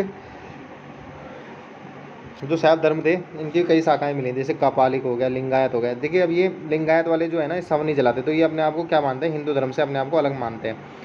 ये नरकंकाल की खोपड़ी में भोजन करने वाले इनको कपालिक बोलते हैं। उसके बाद बात करते हैं वैष्णव धर्म की, तो इस वैष्णव धर्म में किसका महत्व ज़्यादा है, विष्णु धर्म का। इसमें 10 अवतारों की चर्चा है, जिसमें से एक अवतार किसका है, ये बौद्ध को भी मानते हैं, ठीक है। अब आते हैं महाजनपद काल में, ठीक है। तो महाजनपद काल,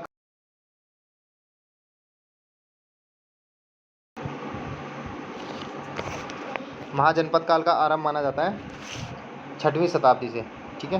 तो कितने जनपदों की चर्चा मिलती है, 16, ठीक है। अब 16 एक एक करके देख लेते हैं। देखिए गांधार, ये आपका पाकिस्तान वाला क्षेत्र है। कहाँ राजधानी है इनकी, तक्षशिला। कंबोज, ये भी पाकिस्तान वाला, जम्मू कश्मीर के पाकिस्तान वाला एरिया है, ये भी कंबोज। यहाँ पर इसकी चर्चा है, इसकी राजधानी क्या है, हाटक। मत्स्य, राजस्थान वाला क्षेत्र है, विराट। उसके बाद कुरु, यानी कि जो ये हरियाणा वाला क्षेत्र है, इसकी राजधानी इंद्रप्रस्थ, ठीक है। इसकी राजधानी कहाँ है, इंद्रप्रस्थ। उसके बाद बात करते हैं सूर्यसेन, इनकी राजधानी कहाँ है, मथुरा, उत्तर प्रदेश वाला क्षेत्र। कौशल, श्रावस्ती, इसकी भी राजधानी कहाँ है, उत्तर प्रदेश। पांचाल, ये भी उत्तर प्रदेश में। अहिंद, ठीक है। चेदी, शक्तिवन, उत्तर प्रदेश। वत्स, कौशाम्बी, उत्तर प्रदेश, ठीक है। काशी, वाराणसी वाला क्षेत्र, उत्तर प्रदेश। मल, कुशीनगर वाला क्षेत्र। देखिए जो उत्तर प्रदेश है इसी में ज़्यादातर ये आपको 16 महाजनपद मिलेंगे, ठीक है। उसके बाद मतलब ये ज़्यादा एक तो आपका राजस्थान वाला एरिया, एक आपको थोड़ा सा यहाँ महाराष्ट्र वाला जहाँ पे अवंती मिलता है। उसके बाद मिलता है आपका ये उत्तर प्रदेश वाला सबसे ज़्यादा, और थोड़ा सा बिहार में और बंगाल में, ठीक है। यहाँ पर ये 16 महाजनपदों की ज़्यादातर मिलते हैं आप, ठीक है। और पाकिस्तान वाला एरिया। अब बात करते हैं काशी, वाराणसी हो गया, कुशमल, कुशीनगर, असमक, कोटला, महाराष्ट्र वाला क्षेत्र। अवंती, मध्य प्रदेश, ठीक है, उज्जैनी। उसके बाद वज्जी, वैशाली, अंग, चंपा, बिहार। और मगध, राजगिरी, ठीक है, बिहार वाला क्षेत्र। तो जो सबसे इनमें जो ताकतवर जो जनपद हुआ, महाजनपद हुआ, वो कौन सा हुआ, मगध महाजनपद। देखिए जो गांधार महाजनपद है, बात कर लिया हमने पाकिस्तान में, उसका केंद्र कौन सा था, तक्षशिला, ठीक है। असमक दक्षिण भारत का था, ठीक है, गोदावरी। उत्तर प्रदेश का मल गणराज्य, ठीक है। तो ये हमने देख लिया। उसके बाद बात करते हैं, देखिए अब इनके वंश की, ठीक है। तो मगध में जो वंश थे उन्होंने 7 वंशों ने यहाँ पर राज किया, ठीक है। अब बात करते हैं मगध की। तो मगध में जो राज किया 7 वंशों ने यहाँ पे राज किया। किस किसने, इसके ट्रिक है हसीन, मशूक, शाह। तो हसीन मतलब हर्यक, शिशुनाग, नंदवंश, मौर्यवंश, शुंगवंश, कर्णवंश और सातवाहन वंश, ठीक है। सबसे पहले बात करते हैं हर्यक वंश की। देखिए जो हर्यक वंश का जो संस्थापक था ये बिंबिसार था। हर्यक वंश का संस्थापक बिंबिसार पहला ऐतिहासिक राजवंश था, किसका, मगध का, ठीक है। अब ये बाकी पढ़ लेना। देखिए इसने क्या अपनाया, शादियाँ करी 2-3 साम्राज्य, जैसे आपका अवंती हो गया, ठीक है। इस तरीके से इन्हें 2-3 जगह शादी करी और क्या करा, उन राज्यों को अपने राज्य में मिला लिया, ठीक है। फिर उसके बाद आता है इसका बेटा अजातशत्रु। ये किसकी हत्या कर देता है, अपने पिताजी की, यानी बिंबिसार की, ठीक है। और उसकी जगह राजगद्दी में बैठ जाता है। शत्रुओं को नाश करने वालों को बोलते हैं अजातशत्रु, ठीक है। इसको पितृहंता भी बोला जाता है क्योंकि उसने अपने पिता की हत्या की थी। तो ये सबसे पहले ये क्या करता है, वैशाली को आक्रमण करता है और इसे जीत लेता है। जो वैशाली होता है वो किसके टाइम पे आता है, अजातशत्रु के टाइम पे इसमें मिलता है। मगध साम्राज्य है तो ये वैशाली है, इधर अवंती है, ठीक है। इस तरीके से मैंने बताया था ना, ये 16 महाजनपद। तो ये मगध साम्राज्य ना धीरे धीरे बड़ा होता जाता है, एक दूसरे को राज्यों को कैप्चर करता जाता है और अपने में मिलाता जाता है, ठीक है। और एक विशाल साम्राज्य स्थापित करता है। उसके बाद बात करते हैं जो अजातशत्रु होता है उसको, उसकी हत्या उसका बेटा उदयन कर देता है। और उदयन अपनी जो राजधानी है ना वो पाटलिपुत्र, यानी कि आज के टाइम पर जो पटना का क्षेत्र है, पटना है जहाँ पर, वही पाटलिपुत्र के नाम से जाना जाता था। तो इसकी क्या करता है, यहाँ पर अपनी राजधानी को लेके जाता है, और ठीक है। अब जो इसका अंतिम संस्थापक था हर्यक वंश का, वो था बृहद्रथ, ठीक है। बृहद्रथ की हत्या कर देता है इसका सेनापति कौन, शिशुनाग। और किसकी स्थापना करता है, शिशुनाग वंश की। शिशुनाग अपनी राजधानी कहाँ बनाता है? वैशाली को बनाता है, ठीक है। और इसका बेटा होता है कालाशोक, जिसके टाइम पे कौन सी संगति हुई? द्वितीय संगति आपको देखने को मिलती है किसकी? बौद्ध धर्म की, ठीक है। उसके बाद बात करते हैं इसका जो अंतिम शासक होता है नंदी वर्मन, उसकी हत्या कौन कर देता है? नंद वंश का महापद्मनंद, ठीक है। महापद्मनंद को सर्वछत्रात्मक भी बोलते हैं, ठीक है। इसने कलिंग को जीतकर किसकी उपाधि धारण की? एक राट की उपाधि धारण की।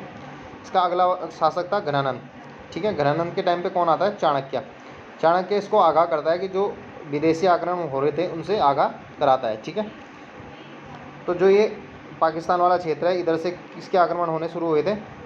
विदेशियों के। तो ये आगाह करने आता है यहाँ से। यहाँ पर तक्षशिला होती है, तक्षशिला में कौन अध्यापन का कार्य करता है? चाणक्य। तो ये यहाँ आता है मगध में, ठीक है। मगध में किसको आगाह करने आता है? घनानंद को, जो घनानंद को समझाता है, लेकिन घनानंद इसको अपमान करके भेज देता है। उसके बाद ये अपना अपमान का बदला कहाँ से शुरू करता है? चंद्रगुप्त मौर्य को एक राजा बनाकर।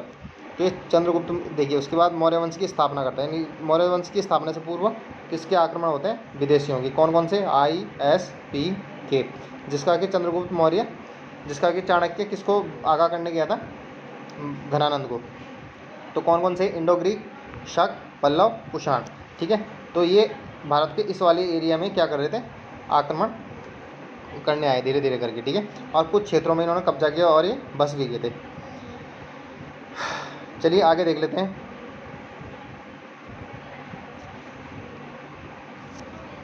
देखिए, जो भारत पे सबसे पहला विदेशी आक्रमण हुआ वो हुआ ईरान के हकमनी वंश का, ठीक है। ईरान के हकमनी वंश का। और हकमनी वंश का संस्थापक कौन था? साइरस द्वितीय, ठीक है। इस वंश का शासक डेरियस प्रथम ने भारत पर आक्रमण किया। तो पूछा जाता है क्वेश्चन कि भारत पर पहला विदेशी आक्रमण किसका हुआ? तो हकमनी वंश का हुआ। उसका शासक कौन था? डेरियस प्रथम, ठीक है। इसने भारत के पर पहला आक्रमण करा। और कहाँ पर करा?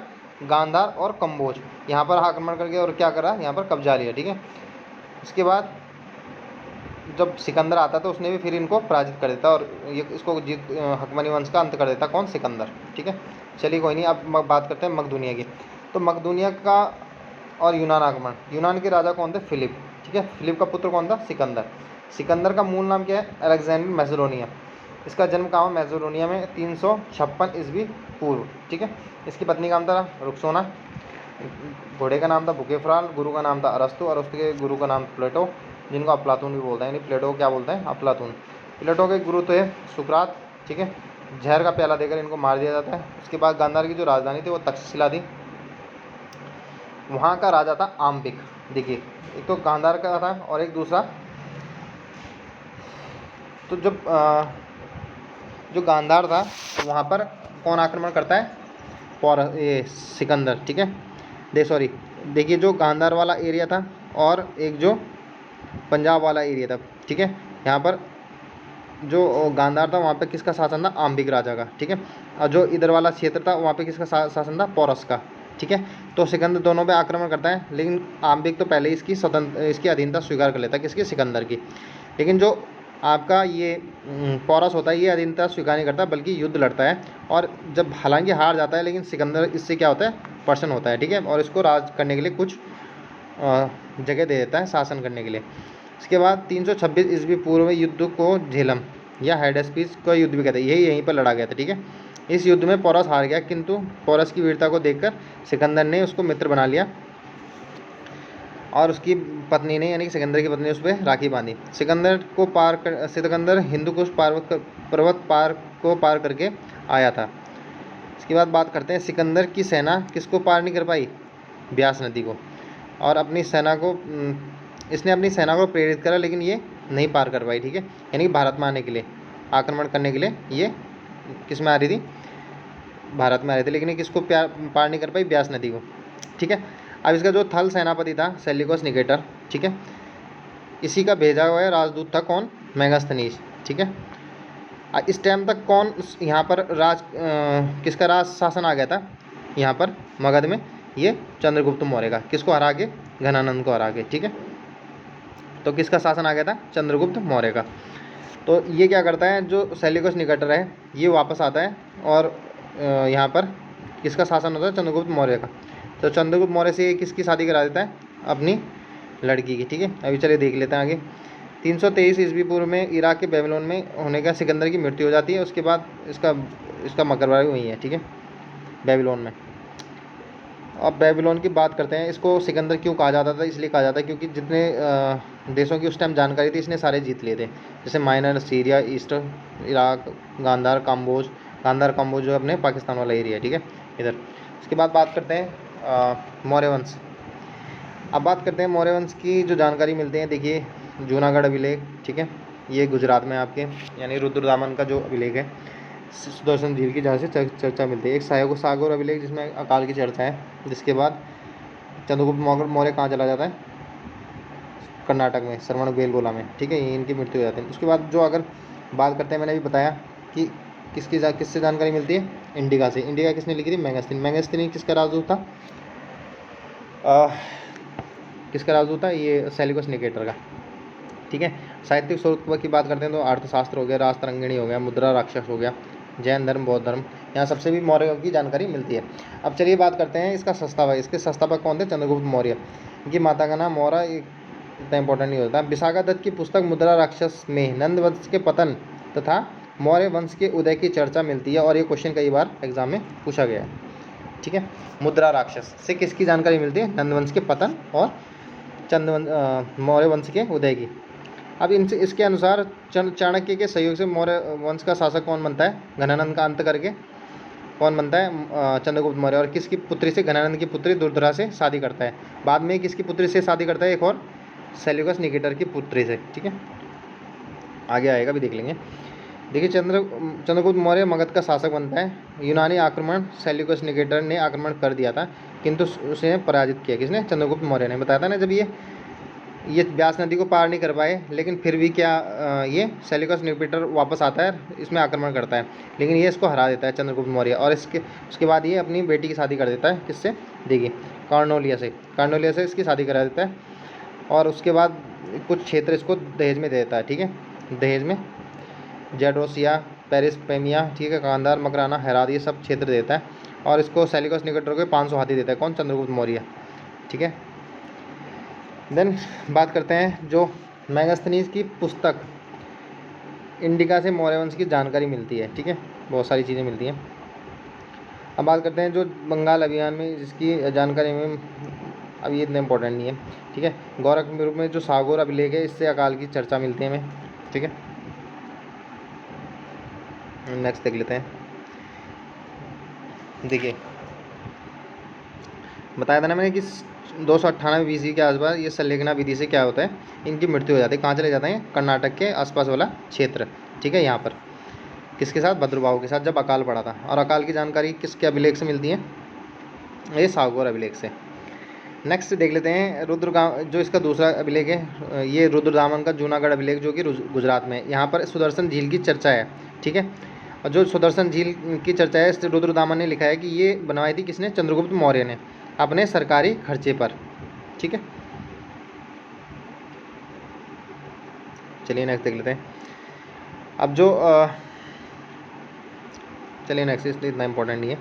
उसके बाद देखिए अर्थशास्त्र में राजा के लिए 7 चीज़ें इंपॉर्टेंट बताई गई। तो राजा, उसके बाद उसका क्षेत्र होना चाहिए, उसके बाद धन होना चाहिए, एक अच्छा मित्र होना चाहिए, उसके बाद अच्छे मंत्री होने चाहिए, उसके बाद दुर्ग बना होना चाहिए। दुर्ग होता है मतलब जो जैसे ये राजा का राज है, यहाँ महल है, तो ये बाउंड्री होनी चाहिए उसकी। उसके बाद उसके राजा के पास दंड देने की या उसकी क्षमता होनी चाहिए, ठीक है। चलिए बात करते हैं नेक्स्ट। देखिए जो सेड्रोकोरस शब्द है ना, ये किसके लिए प्रयोग किया गया है? चंद्रगुप्त मौर्य के लिए। ये कई बार एग्जाम में भी पूछा गया है, ठीक है, सेड्रोकोटस या सेड्रोकोटस, ठीक है। इसकी पुष्टि किसने की थी? जस्टिन ने। चलिए अब इसके बाद बात करते हैं चंद्रगुप्त मौर्य का बेटा हुआ बिंदुसार, और बिंदुसार का बेटा हुआ अशोक, ठीक है। अब इनको डिस्कस कर लेते हैं। देखिए इसके टाइम पे ज़्यादा इंपॉर्टेंट नहीं है। इसके टाइम पे जो बिंदुसार है, इसके टाइम पे जो ये जम्मू कश्मीर वाला इलाका है, यहाँ पर क्या हो गया था? विद्रोह हो गया था शुरू। ये जम्मू कश्मीर वाला इलाका है, यहाँ पे क्या हो गया था? विद्रोह शुरू हो गया था। तो यहाँ पर किसने भेजा? अपने बेटे सुसीम को। सुसीम असफल हो जाता है विद्रोह को दबाने में, तो ये फिर किसको भेजता है? ये किसको भेजता है? फिर अशोक को भेजता है यहाँ पर। तो अशोक जाता है वहाँ पर और विद्रोह को दबा देता है। तो उसके बाद जो राजा बनता है, ठीक है, वो कौन बनता है? देखिए बिंदुसार को अमित्र घात भी कहते हैं, ये पॉइंट ध्यान रख लेना, ये इंपॉर्टेंट पॉइंट है। ठीक है, जो इंपॉर्टेंट पॉइंट है वो मैं बता दूंगा, बाकी इतना इंपॉर्टेंट नहीं है इसमें। ठीक है, ये मैंने बता दिया स्टोरी के माध्यम से आपको, अगर कुछ इंपॉर्टेंट होता है मैं उसको आपको मार्क करके चल रहा हूँ। अब बात करते हैं, देखिए इसका जन्म होता है 304 ईस्वी पूर्व में। कहते हैं कि कहावत है कि ये इसने 99 भाइयों की हत्या करी थी राज सिंहासन हासिल करने के लिए, और 269 में ये कहाँ पर बैठता है, राज सिंहासन में, और इसके 8 साल बाद 261 में, ठीक है, क्या कर देता है, कलिंग पर आक्रमण करता है और जीत जाता है, लेकिन इसका हृदय परिवर्तन हो जाता है। उसके बाद ये क्या करता है, बौद्ध धर्म को अपना लेता है। ठीक है, लेकिन बौद्ध धर्म को क्या नहीं करता है, राज धर्म घोषित नहीं करता है, क्योंकि ये सहिष्णु होता है। अभी अपने बेटे संघमित्रा को कहाँ भेजता है, महेंद्र और संघमित्रा को कहाँ भेजता है, श्रीलंका में बौद्ध धर्म के प्रचार प्रसार के लिए। ठीक है, अब इसके जो इंपॉर्टेंट पॉइंट हो जाते हैं वो देख लेते हैं।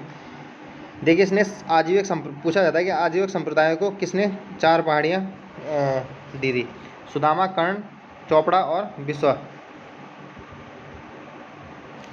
तो इसने 4 पहाड़ियाँ क्या दी थी, दान में दी थी, किसको, आजीविका संप्रदाय को। ठीक है, अब जो इसमें इंपॉर्टेंट पॉइंट हो जाता है, देखिए इनके जो अभिलेख हैं। ठीक है, अब अशोक को अभिलेख की प्रेरणा किससे मिली थी, डेरियस से। ठीक है, किससे मिली थी, डेरियस से, ये लिखा है। देखिए अशोक पहला शासक था जिसने अपने स्वयं के अभिलेख बनाना और इसके माध्यम से जनता तक पहुंचाना शुरू करा। तो डेरियस से इसको अभिलेख की प्रेरणा मिलती है। कौन कौन सी भाषा में, कौन कौन सी लिपि है इनमें, ब्राह्मी होगी, खरोष्टी होगी, अरमाइक और ग्रीक। देखिए जो भारत में है वो ब्राह्मी लिपि में, पाकिस्तान के क्षेत्र में खरोष्टी, अफगानिस्तान के क्षेत्र में अरमाइक, और अफगान के उत्तरी सीमा में ग्रीक वाले। ठीक है, चलिए नेक्स्ट देख लेते हैं।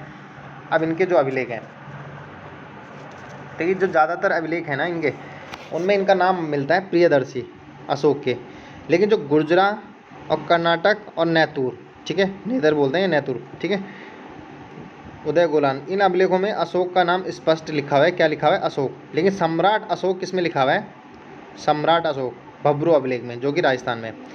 देखिए जो अशोक लिखा हुआ है गुर्जरा, कर्नाटक का मॉस्की और नेदर। ठीक है, और जो सम्राट लिखा है वो भब्रू में लिखा हुआ है, कहाँ, राजस्थान में। अब इनके जो अभिलेख हैं वो देख लेते हैं एक एक करके। देखिए रुमंदी अभिलेख सबसे छोटा है। ठीक है, कौशाम्बिक हो गया, टोपरा हो गया, टोपरा अभिलेख, मेरठ अभिलेख, रामपुरवा अभिलेख। ठीक है, ये इनके अभिलेख हो गए। अब बात करते हैं इनके शिलालेख की। देखिए जो प्रथम शिलालेख है, 14 शिलालेख हैं इनके। ठीक है, 14, जिसमें 13 में तो कलिंग युद्ध की चर्चा है, आप सभी को पता होगा। जो पहला है, ये भी कई बार पूछा जाता है एग्जाम में, इसमें अहिंसा पर बल दिया गया है, यानी अहिंसा पर की चर्चा किसमें, पहले में। और दक्षिण भारत के चोल, पांड और इनकी चोल की चर्चा नहीं है, सॉरी, चेर और पांड की चर्चा है। ठीक है, किसमें, दूसरे अभिलेख में। ठीक है, दूसरे शिलालेख में। बाकी तीसरे में जो है इनके अधिकारियों के नाम है राजूक, युक्तक और प्रादेशिक। ठीक है, इनकी चर्चा है। ये कभी भी धर्म के प्रचार प्रसार के लिए किससे मिल सकते हैं, अशोक से मिल सकते हैं। चौथे में है बहरी घोष। ठीक है, पाँचवें में है धम्म महामात्र। छठे में है कि मेरे अधिकारी जन कल्याण के लिए कभी भी मुझसे मिल सकते हैं। उसके बाद 7वां सबसे बड़ा अभिलेख है। 8वां, इसमें चर्चा है इनकी, जो इन्होंने राज्याभिषेक करा 10वें वर्ष में गया में, 20वें वर्ष में लुम्बिनी में। ठीक है, इस तरीके से। उसके बाद जो इंपॉर्टेंट हो जाता है वो 13वां हो जाता है। ठीक है, 13वें में क्या है, युद्ध की चर्चा है, और एक और हो जाता है स्त्रियों, 12वां। तो 12वें में किसकी चर्चा है, स्त्रियों की स्थिति के सुधार की चर्चा है। अब बात करते हैं नेक्स्ट, धम्म महामात्र। ये भी इतना इम्पोर्टेंट नहीं है। ठीक है, बस ये इतना ध्यान रखना कि कानून की संहिता बनाई उसे क्या कहते हैं, धर्म। यानी कि अशोक ने जो नैतिकता सिखाने के लिए जो कानून बनाए उनको क्या बोलते हैं, धर्म। ठीक है, लेकिन इसने कभी थोपा नहीं, इसको धर्म को नहीं थोपा कभी। अब बात करते हैं इनकी सैन्य व्यवस्था। ठीक है, जहाँ से क्वेश्चन आता है वो आता है इनकी प्रशासनिक व्यवस्था से।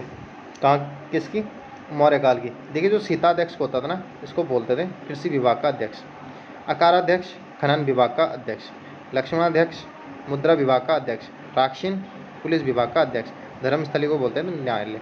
ये इंपॉर्टेंट पॉइंट हो जाते हैं, यहाँ से डायरेक्ट क्वेश्चन एग्जाम में पूछता है। सीताध्यक्ष कृषि विभाग, अकारा खनन, लक्ष्मणाध्यक्ष मुद्रा, राक्षिन पुलिस विभाग, धर्मस्थली न्याय।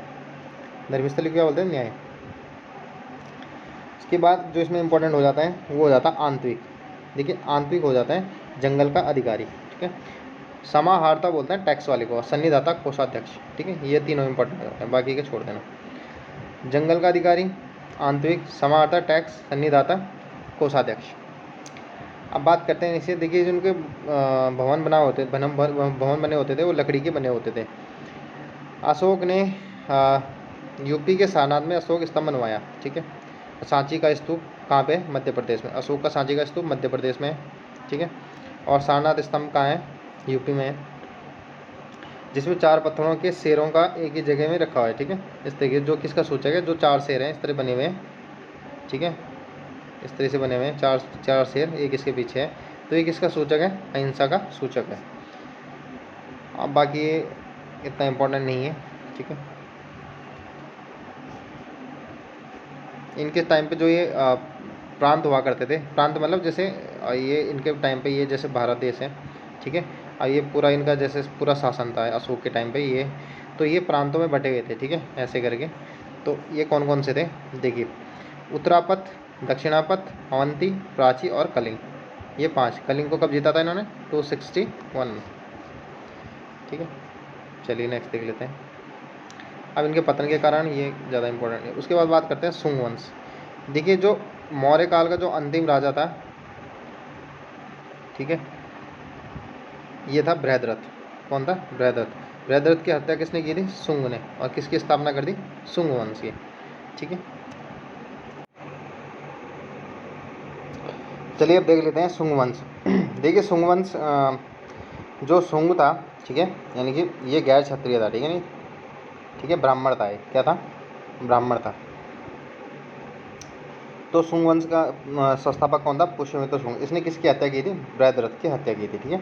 और अपनी राजधानी को कहाँ बनाया? पाटलिपुत्र। देखिए ये ट्रिक याद होनी चाहिए आपको। हसिन, मशुक, शाह। हव से हर्यक वंश, सी सुनाग वंश, नौ से नंद वंश, फिर मौ से मौर्य, फिर मशुक यानी शुंग वंश, फिर कौ से कर्ण वंश, और शाह मतलब सातवाहन वंश, ठीक है। ये 7 वंशों ने किस पे राज किया था? मगध पे। ये आपको ध्यान रखना है। अब जो इसने अपनी देखिए इसने एक तो पाटलिपुत्र बनाया राजधानी, और दूसरी बनाई इन्हें विदिशा, जो कि अभी एमपी में पड़ती है, ठीक है। ये कट्टर ब्राह्मण था। इसने कई बौद्ध स्तूप और मठ इसने नष्ट कराए, ठीक है। अब इसके टाइम पे ना 2 विदेशी आक्रमण हुए, ठीक है। ध्यान से सुनना, यहाँ से क्वेश्चन पूछा जाता है। देखिए पहली बात तो इसके टाइम पे जातक ग्रंथ की रचना हुई, ठीक है। और पतंजलि ने क्या लिखी थी? महाभाष्य, ठीक है। पतंजलि ने महाभाष्य लिखी थी। जातक ग्रंथ की रचना थी। पाणि ने अष्टाध्यायी, ठीक है। तो इंपॉर्टेंट चीज़ होती है, पतंजलि ने महाभाष्य, जातक ग्रंथ, बौद्ध का जातक ग्रंथ, और पाणिनि की अष्टाध्यायी, और मनु ने मनुस्मृति लिखी। अब बात करते हैं इसके टाइम पे 2 आक्रमण हुए, ठीक है। ये इस वाले क्षेत्र में 2 आक्रमण हुए। तो पुष्यमित्र शुंग ने किसको भेजा? अपने बेटे को भेजा इनका सामना करने के लिए। तो ये आक्रमण कौन से थे? यमन आक्रमण। कौन से थे? Indo Greek. कौन कौन से थे? देखिए पहला आक्रमण था डेमेट्रियस का, दूसरा मिनांडर का, ठीक है। डेमेट्रियस और मिनांडर, तो इन दोनों का आक्रमण होता है, जिसका सफलतापूर्वक सामना करता है कौन? इसका बेटा अग्निमित्र, ठीक है। अब जो मिनांडर था, मिनांडर को बौद्ध भिक्षुक नागसेन ने बौद्ध धर्म की, अब जो मिनांडर था ना, इसको नागसेन ने किसकी शिक्षा दी? बौद्ध धर्म की शिक्षा दी, ठीक है। किसकी शिक्षा दी? बौद्ध धर्म की। और इसने बौद्ध धर्म को अपना भी लिया। इसकी जानकारी हमें नागसेन की पुस्तक मिलिंद पन्नों से मिलती है, ठीक है। जो आपका मिलिंद था यानी मियांडर, ठीक है, मिलिंद या मियांडर, इसने क्या करा? आक्रमण करने आया था, तो इसको किसकी शिक्षा दी? किसने? बौद्ध धर्म की शिक्षा किसने दी? नागसेन ने। इसकी जानकारी कहाँ से मिलती है? मिलिंद पन्नों। किसकी पुस्तक है? नागसेन की, ठीक है। नागसेन की पुस्तक मिलिंद पन्नों, ये कई कई बार एग्जाम में पूछा गया है, ठीक है। और कालिदास की जो पुस्तक है मालविका गणमित्र, यानी कि गणमित्र से यानी कि अग्निमित्र, जो शुंग का बेटा था अग्निमित्र, इसकी और प्रेम कहानी किससे? जब ये वापस लौट रहा था युद्ध जीत के, तो इसकी प्रेम कहानी किसके साथ? मालविका से, ठीक है। इसकी प्रेम कहानी की चर्चा मिलती है, ठीक है। इसको किसी से प्यार हो गया था मालविका नामक, तो उसकी चर्चा कहाँ पर मिलती है?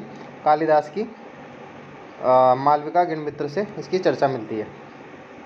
चलिए बाद में बात करते हैं। चलिए बात करते हैं पुष्यमित्र शुंग ने पतंजलि के नेतृत्व में अयोध्या में दो अश्वमेध यज्ञ कराए। जब ये जीत गया था तो किसने क्या कराया? अश्वमेध यज्ञ कराए, ठीक है।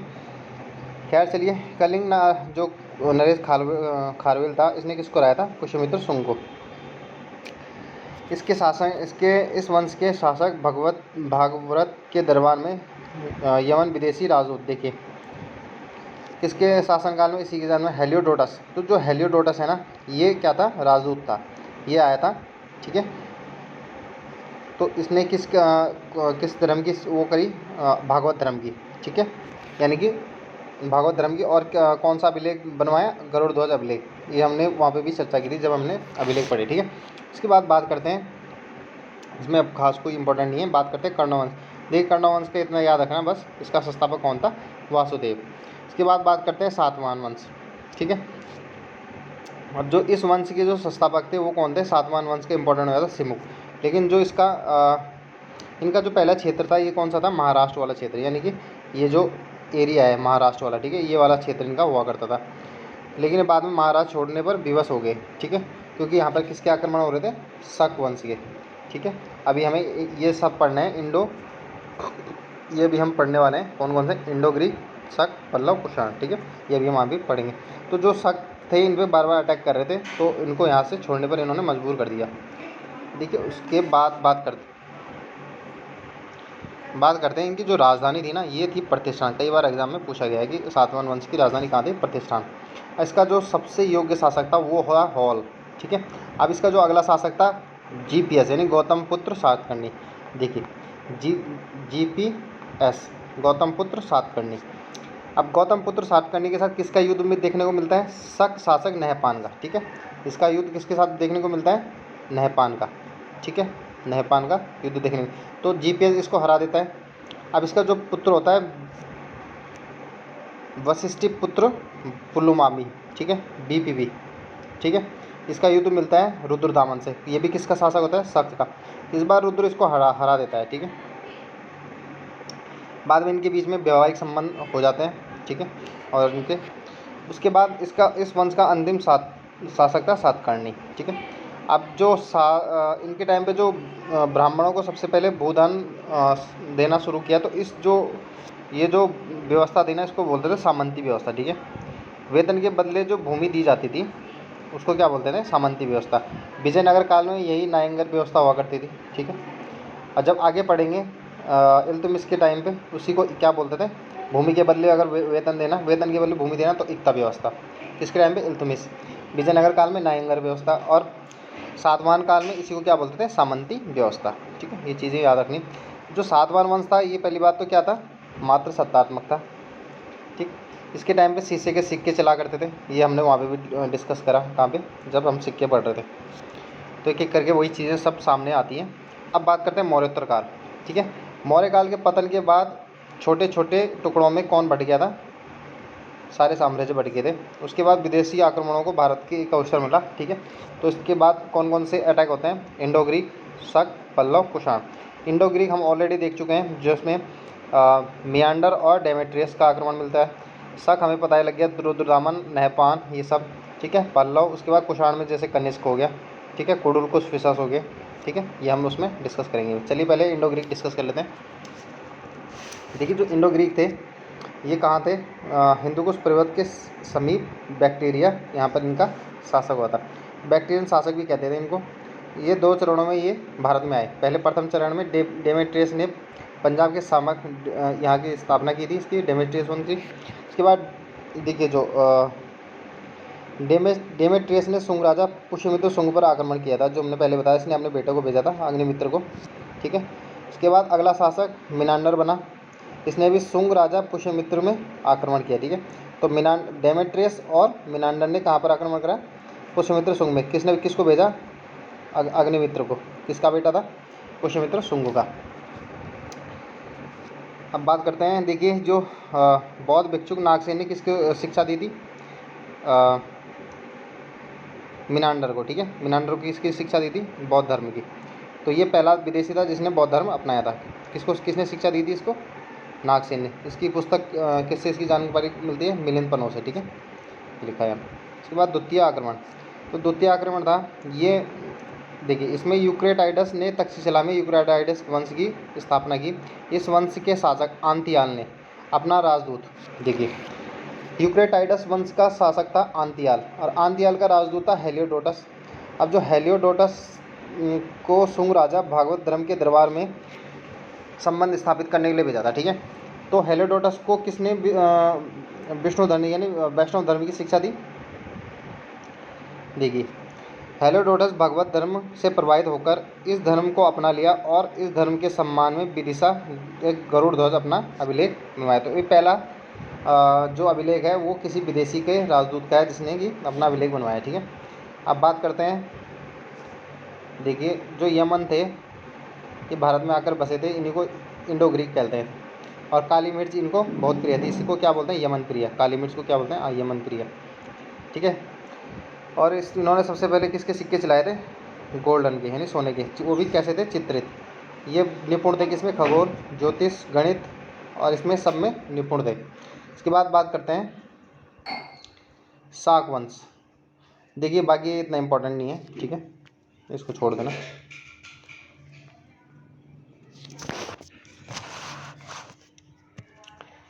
चलिए उसके बाद देख लेते हैं, देखिए इसमें जो ये वंश था, इसमें एक चीज़ देख लेते हैं। इस वंश का जो शासक था राजू शाह, ठीक है, मथुरा के पास है, मालवा के शासक क्या नाम थे, राजू शाह। तो इन्होंने 57 BC में क्या चलाया था, 57 BC में जो मथुरा के राजू शाह थे, इन्होंने मालवा के शासक को पराजित किया। कब, 57 BC में। ठीक है, मथुरा के राजू शाह ने 57 BC में किसको पराजित किया, मालवा के शासक को। और इसी उपलक्ष्य में कौन सी उपाधि धारण की, विक्रमादित्य। और कौन सा संवत चलाया, विक्रम संवत। ठीक है, तो कौन सा संवत चलाया, विक्रम। भारतीय मूल विधान में देखिए 1957 तक यही कौन सा संवत था, अपना विक्रम संवत, लेकिन इसके बाद शक संवत अपना लिया गया। चलिए देखते हैं नेक्स्ट, बाकी इतना इंपॉर्टेंट नहीं है, आप देख लेना अपने खुद। चलिए बात करते हैं ग्रेगोरियन कैलेंडर, ये आपको बताइए, ये समस्या के उस पर लक्ष्य पे हुआ था। विक्रम संवत मैंने बता ही दिया। ठीक है, मालवा शासक विक्रमादित्य ने इसको 57 ईस्वी में पूर्व में चलाया था। ठीक है, और जो ग्रेगोरियन कैलेंडर से कितना आगे है, 57 ईस्वी। अगर ये 2023 है तो इस टाइम कौन सा चल रहा है, 2023 है, तो 2080 चल रहा है इस टाइम विक्रम संवत के अकॉर्डिंग। और बात करते हैं अब शक संवत की। देखिए ये 78 ईस्वी में चला था। ठीक है, किसने चलाया था, कनिष्क ने। ठीक है, और एक कितने साल पीछे है ग्रेगोरियन कैलेंडर से, 78 साल पीछे है। चलिए बात करते हैं पल्लव वंश की। ठीक है, पहले हमने देख लिया इंडो ग्रीक, ठीक है, उसके बाद शक, अब पल्लव, उसके बाद देखेंगे कुषाण। ठीक है, तो पल्लव वंश ये ईरान, पर्शिया, फ्रांस के वहाँ के रहने वाले थे। इन्हें पर्शियन भी कहते हैं। ठीक है, इनकी राजधानी थी पुरुषपुर, ये ध्यान रखना, पेशावर के पास है पुरुषपुर, इनकी राजधानी है। इसके वंश के संस्थापक मिथ्रेडेटस। बस ये 3-4 चीज़ें याद रख लेना, एक तो इनका जो क्षेत्र था, उसके बाद इनकी जो राजधानी पुरुषपुर, और मिथ्रेडेटस इनके संस्थापक। बाकी इतना इंपॉर्टेंट नहीं। उसके बाद बात करते हैं कुषाण वंश। ठीक है, कुषाण वंश, देखिए कुषाण ये मध्य एशिया के निवासी थे। ठीक है, यूची कविता 5 भागों में बटा होता है, जिसमें से एक भाग क्या था, कुषाण था। ठीक है, अब कुषाण का जो संस्थापक ये पूछा जाता है एग्जाम में कई बार, कुडुलकुडफिसस था। ठीक है, कुडुलकुडफिसस था। इसके बाद अगला शासक बना कडफिसस बना, भीम कडफिसस बना, लेकिन ये भी इतना इंपॉर्टेंट नहीं है। उसके बाद बात करते हैं सीधा कनिष्क की। तो जो अगला शासक बना वो कौन था, कनिष्क। ठीक है, कुषाण वंश का सबसे प्रतापी शासक कौन था, कनिष्क था। इसने 78 ईस्वी में अपना राज्याभिषेक कराया और इसी टाइम क्या चलाया, शक संवत। इसने अपनी राजधानी को पेशावर बनाया। ठीक है, जबकि सांस्कृतिक राजधानी को मंदूस बनाया। कनिष्क ने पाटलिपुत्र पर आक्रमण किया और महात्मा बुद्ध का भिक्षा पात्र और जो यहाँ का जो दार्शनिक था अश्वघोष को अपने साथ ले गया, जिसके बाद इसकी संगति भी उपाध्यक्ष बनता है चौथी बौद्ध संगति का। पार्सों के कहने पर कनिष्क ने प्रथम सदी 102 ईस्वी में कश्मीर के कुंडलों में चौथी बौद्ध संगति का आयोजन कराया। किसके कहने पर, पार्सों के कहने पर। अब नेक्स्ट इसमें अश्वघोष ने बुद्ध चरित्र लिखा। ठीक है, इंपॉर्टेंट हो जाता है। अश्वघोष ने क्या लिखा, बुद्ध चरित्र लिखा। चाणक्य ने चाणक्य संहिता लिखी। किसके टाइम पे, ये बात हो रही कनिष्क के टाइम में। अश्वघोष ने बुद्ध चरित्र लिखा, चाणक्य ने चाणक्य संहिता लिखी। ठीक है, नागार्जुन के मध्य सापेक्षता की चर्चा है। ठीक है, नागार्जुन को क्या बोलते हैं, भारत का आइंस्टीन। और नागार्जुन का संबंध किससे, शून्यवाद से। जो इसकी शाखा थी महायान की, 2 शाखाएं होती है ना, एक शून्यवाद और एक ब्रजयान। ठीक है, तो शून्यवाद से कौन संबंधित है, नागार्जुन। इनको क्या बोलते हैं, आइंस्टीन भी बोलते हैं, भारत का आइंस्टीन। ठीक है, चलिए अब आगे देख लेते हैं। इसमें इतना देखिए इसके टाइम पे जो रेशम, जैसे जैसे भारत है, ठीक है, चलिए एक बार ढंग से बना देते हैं। जैसे ये भारत है, ठीक है, ये भारत का मैप है। तो ये जो रेशम व्यापार था, रेशम मार्ग, इसको जो सिल्क रोड पे, इस पर किसने कब्जा कर लिया था? कनिष्क ने, ठीक है। और उसके बाद टैक्स लेना स्टार्ट कर दिया था यहाँ पे। यहाँ से क्या करते थे, जो चीनी होते थे वो कहाँ से व्यापार करते थे? यूरोप से व्यापार करते थे, ठीक है। कनिष्क के समय पर ही पहली बार किसकी खेती होना स्टार्ट हुआ? नाशपाती की। अज्ञात व्यक्ति की रचना भी इसकी जानकारी भी मतलब इससे क्या जानकारी मिलती है कि इसके टाइम पे जो व्यापार होता था, सर्वाधिक व्यापार रोड इसी से होता था, ठीक है। बात करते हैं सिल्क रोड, मैंने बताई दिया, ठीक है। देखिए कनिष्क ने सिल्क इस पर अधिकार कर लिया था, उसके बाद इससे टैक्स लेना शुरू कर दिया था। उसके बाद 505 ईस्वी में कनिष्क की मृत्यु हो जाती है। उसके बाद कोई इनके योग्य शासक नहीं बता। बाकी जो इनके बचे थे वो थे गुप्त, जो कि इनके सामंत थे। बाद में ये गुप्त वंश की स्थापना कर देते हैं। चलिए गुप्त वंश को पढ़ने से पहले इस टाइम पे जो वास्तुकला और मूर्ति निर्माण कला में जो विकास हुआ वो देख लेते हैं। देखिए एक तो गांधार शैली है, एक मथुरा शैली है और एक अमरावती शैली है। कनिष्क के टाइम पे देखिए इसका विकास कनिष्क के समय हुआ। इसमें मिश्रित शैली भी कहते हैं इसे। इसमें यूनानी, मौर्य, शुंग काल की कलाएं भी शामिल हैं। इस काल में सबसे जो ज़्यादा मूर्तियाँ हैं वो है महात्मा बुद्ध की। इस शैली की मूर्ति जो है काले रंग की है। मथुरा शैली में, इस शैली की मतलब शुद्ध देसी शैली में है। इसमें भगवान बुद्ध की बनी है। इसमें लाल रंग के पत्थर का प्रयोग हुआ है। जो गांधार शैली है उसमें जो महात्मा बुद्ध का जो सिर है उसके पीछे क्या है? प्रभाव मंडल भी है, ठीक है, प्रभाव मंडल। लेकिन इसमें नहीं है, मथुरा शैली में नहीं है। और ये प्रसन्न मुद्रा में है, ठीक है, और ये चिंतन मुद्रा में है। उसके बाद बात करते हैं अमरावती शैली। इसका विकास आंध्र प्रदेश में सातवाहन का, देखिए ये इंपॉर्टेंट हो जाता है। किसके टाइम पे विकास हुआ अमरावती शैली का? तो ये हुआ सातवाहन वंश के काल में। इसमें तीनों के, इसमें जो कहानी के तरीके, जो अमरावती शैली है इसमें जो चित्र दर्शाए गए हैं वो एक स्टोरी टाइप में दर्शाए गए हैं। और सफ़ेद रंग के ये चित्र होते थे, ठीक है, ध्यान रख लेना, सफ़ेद रंग के संगमरमर से गिरे हैं। इसमें एक कहानी की तरह चित्रों को बनाया कर दिखाया जाता था, ठीक है, इस तरीके से। चलिए नेक्स्ट देख लेते हैं गुप्त वंश। देखिए जो गुप्त वंश का जो शासक था, ठीक है, ये पहली बात तो ये किसके उपासक थे? वैष्णव, यानी कि विष्णु के उपासक थे। तो ये कुषाणों के क्या थे? सामंत थे, ठीक है। उसके बाद ये क्या क्या करते हैं ये किसकी स्थापना कर देते हैं? गुप्त वंश की। गुप्त वंश के जो संस्थापक था वो कौन था? श्रीगुप्त। गुप्त वंश का जो संस्थापक था ये कौन था? श्रीगुप्त। इसके बाद घटोत्कच बना, उसके बाद चंद्रगुप्त प्रथम, ठीक है। चंद्रगुप्त प्रथम के बाद बना राजा कौन? समुद्रगुप्त, ठीक है। अब जो समुद्रगुप्त था इसको लिच्छवी दौहित्र भी कहा जाता है, ठीक है, लिच्छवी दौहित्र, इसको ध्यान रख लेना, ठीक है। इसका बचपन का नाम कांच था, किसका? समुद्रगुप्त का। इसकी नीति आक्रामक थी, ठीक है। और जबकि दक्षिणावर्त के 12 राज्यों को विजित कर इसने टैक्स वसूलना से स्टार्ट करा था, ठीक है। इसको धरणी बंद भी कहा जाता है, इंपॉर्टेंट हो जाता है धरणी बंद, कई बार एग्जाम में पूछा गया है। B.S. स्मिथ ने इसकी तुलना जो की है वो नेपोलियन से की है, ठीक है, जो कि फ्रांस का था। पुराण में कहा गया है कि जो इसका समुद्रगुप्त का घोड़ा था वो तीनों समुद्र का पानी पीता था, 1, 2 और ये 3, ठीक है। ऐसा माना जाता था जो समुद्र का घोड़ा था, यानी कि 3 इसने, यानी कि सारी जगह इसका कब्जा था।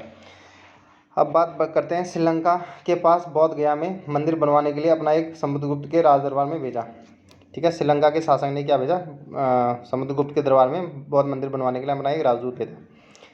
इसने अनुमति दे दिया। उसके बाद समुद्रगुप्त के जो विजय अभियान की चर्चा है वो किस में? प्रयाग प्रशस्ति अभिलेख में। ये किसके द्वारा बनाया गया? हरिशेन के द्वारा ये अभिलेख बनाया गया था, ठीक है। उसके बाद जो समुद्रगुप्त है इसको कविराज, देखिए कितने नाम हो गए इसके, कविराज, धरणीबंद हो गया, ठीक है। धरणीबंद के अलावा भी इनके नाम है लिच्छवी दौहित्र, ठीक है, ये वाला नाम लिच्छवी दौहित्र। तो ये 2-3 नाम हैं जो इम्पोर्टेंट हो जाते हैं। उसके बाद बात करते हैं जो इसके टाइम पर जो मोस्ट इंपॉर्टेंट चीज़ होता है जहाँ से क्वेश्चन पूछा जाता है, मयूर शैली का सिक्का। तो जो मयूर शैली का सिक्का था वो किसने चलाया था? समुद्रगुप्त ने चलाया था। समुद्रगुप्त के बाद शासक बनता है रामगुप्त। रामगुप्त की बीवी से शादी कौन करता है? इसका बेटा, समुद्रगुप्त का बेटा, भाई रामगुप्त का छोटा भाई चंद्रगुप्त द्वितीय, ठीक है। तो चंद्रगुप्त द्वितीय। उसके बाद बात करते हैं सीधा चंद्रगुप्त द्वितीय की। रामगुप्त की क्या कर देते हैं? हत्या कर देता है कौन? चंद्रगुप्त द्वितीय। ये समुद्रगुप्त का दूसरा बेटा होता है, ठीक है, छोटा वाला। इसके बाद बात करते हैं जो शकों का जो जिसने अंत किया ना वो कौन था? पूरी तरीके से चंद्रगुप्त द्वितीय, और इसी उपलक्ष्य में उसने कौन सी उपाधि धारण की? विक्रमादित्य की। विक्रमादित्य का अर्थ है सूरवीर। ठीक है। इतिहास में कुल 14 शासकों ने, अब पूछा जाता है कि टोटल कितने शासकों ने विक्रमादित्य की उपाधि धारण की, तो 14 शासकों ने। अब पूछा जाता है चांदी के सिक्के किसने चलाए थे, तो वो चलाए थे किसने? चंद्रगुप्त द्वितीय ने। किसके लिए प्रसिद्ध था? न्याय के लिए प्रसिद्ध था। सिंहासन किसका बनाया था? पत्थर का बनाया था। उसके बाद इसके दरबार में 9 रत्न रहते थे, ठीक है, जिसमें से कालिदास, अमरदास, बारहमीर और धनविंद्र थे। इंपॉर्टेंट है, याद कर लें। इसके बाद चंद्रगुप्त द्वितीय के दरबार में चीनी बौद्ध यात्री फाहियान आया था। मोस्ट इंपॉर्टेंट, इसने कौन सी पुस्तक लिखी थी? फाक्यू की लिखी थी। उसके बाद इसका अगला शासक बनता है कुमारगुप्त। ठीक है।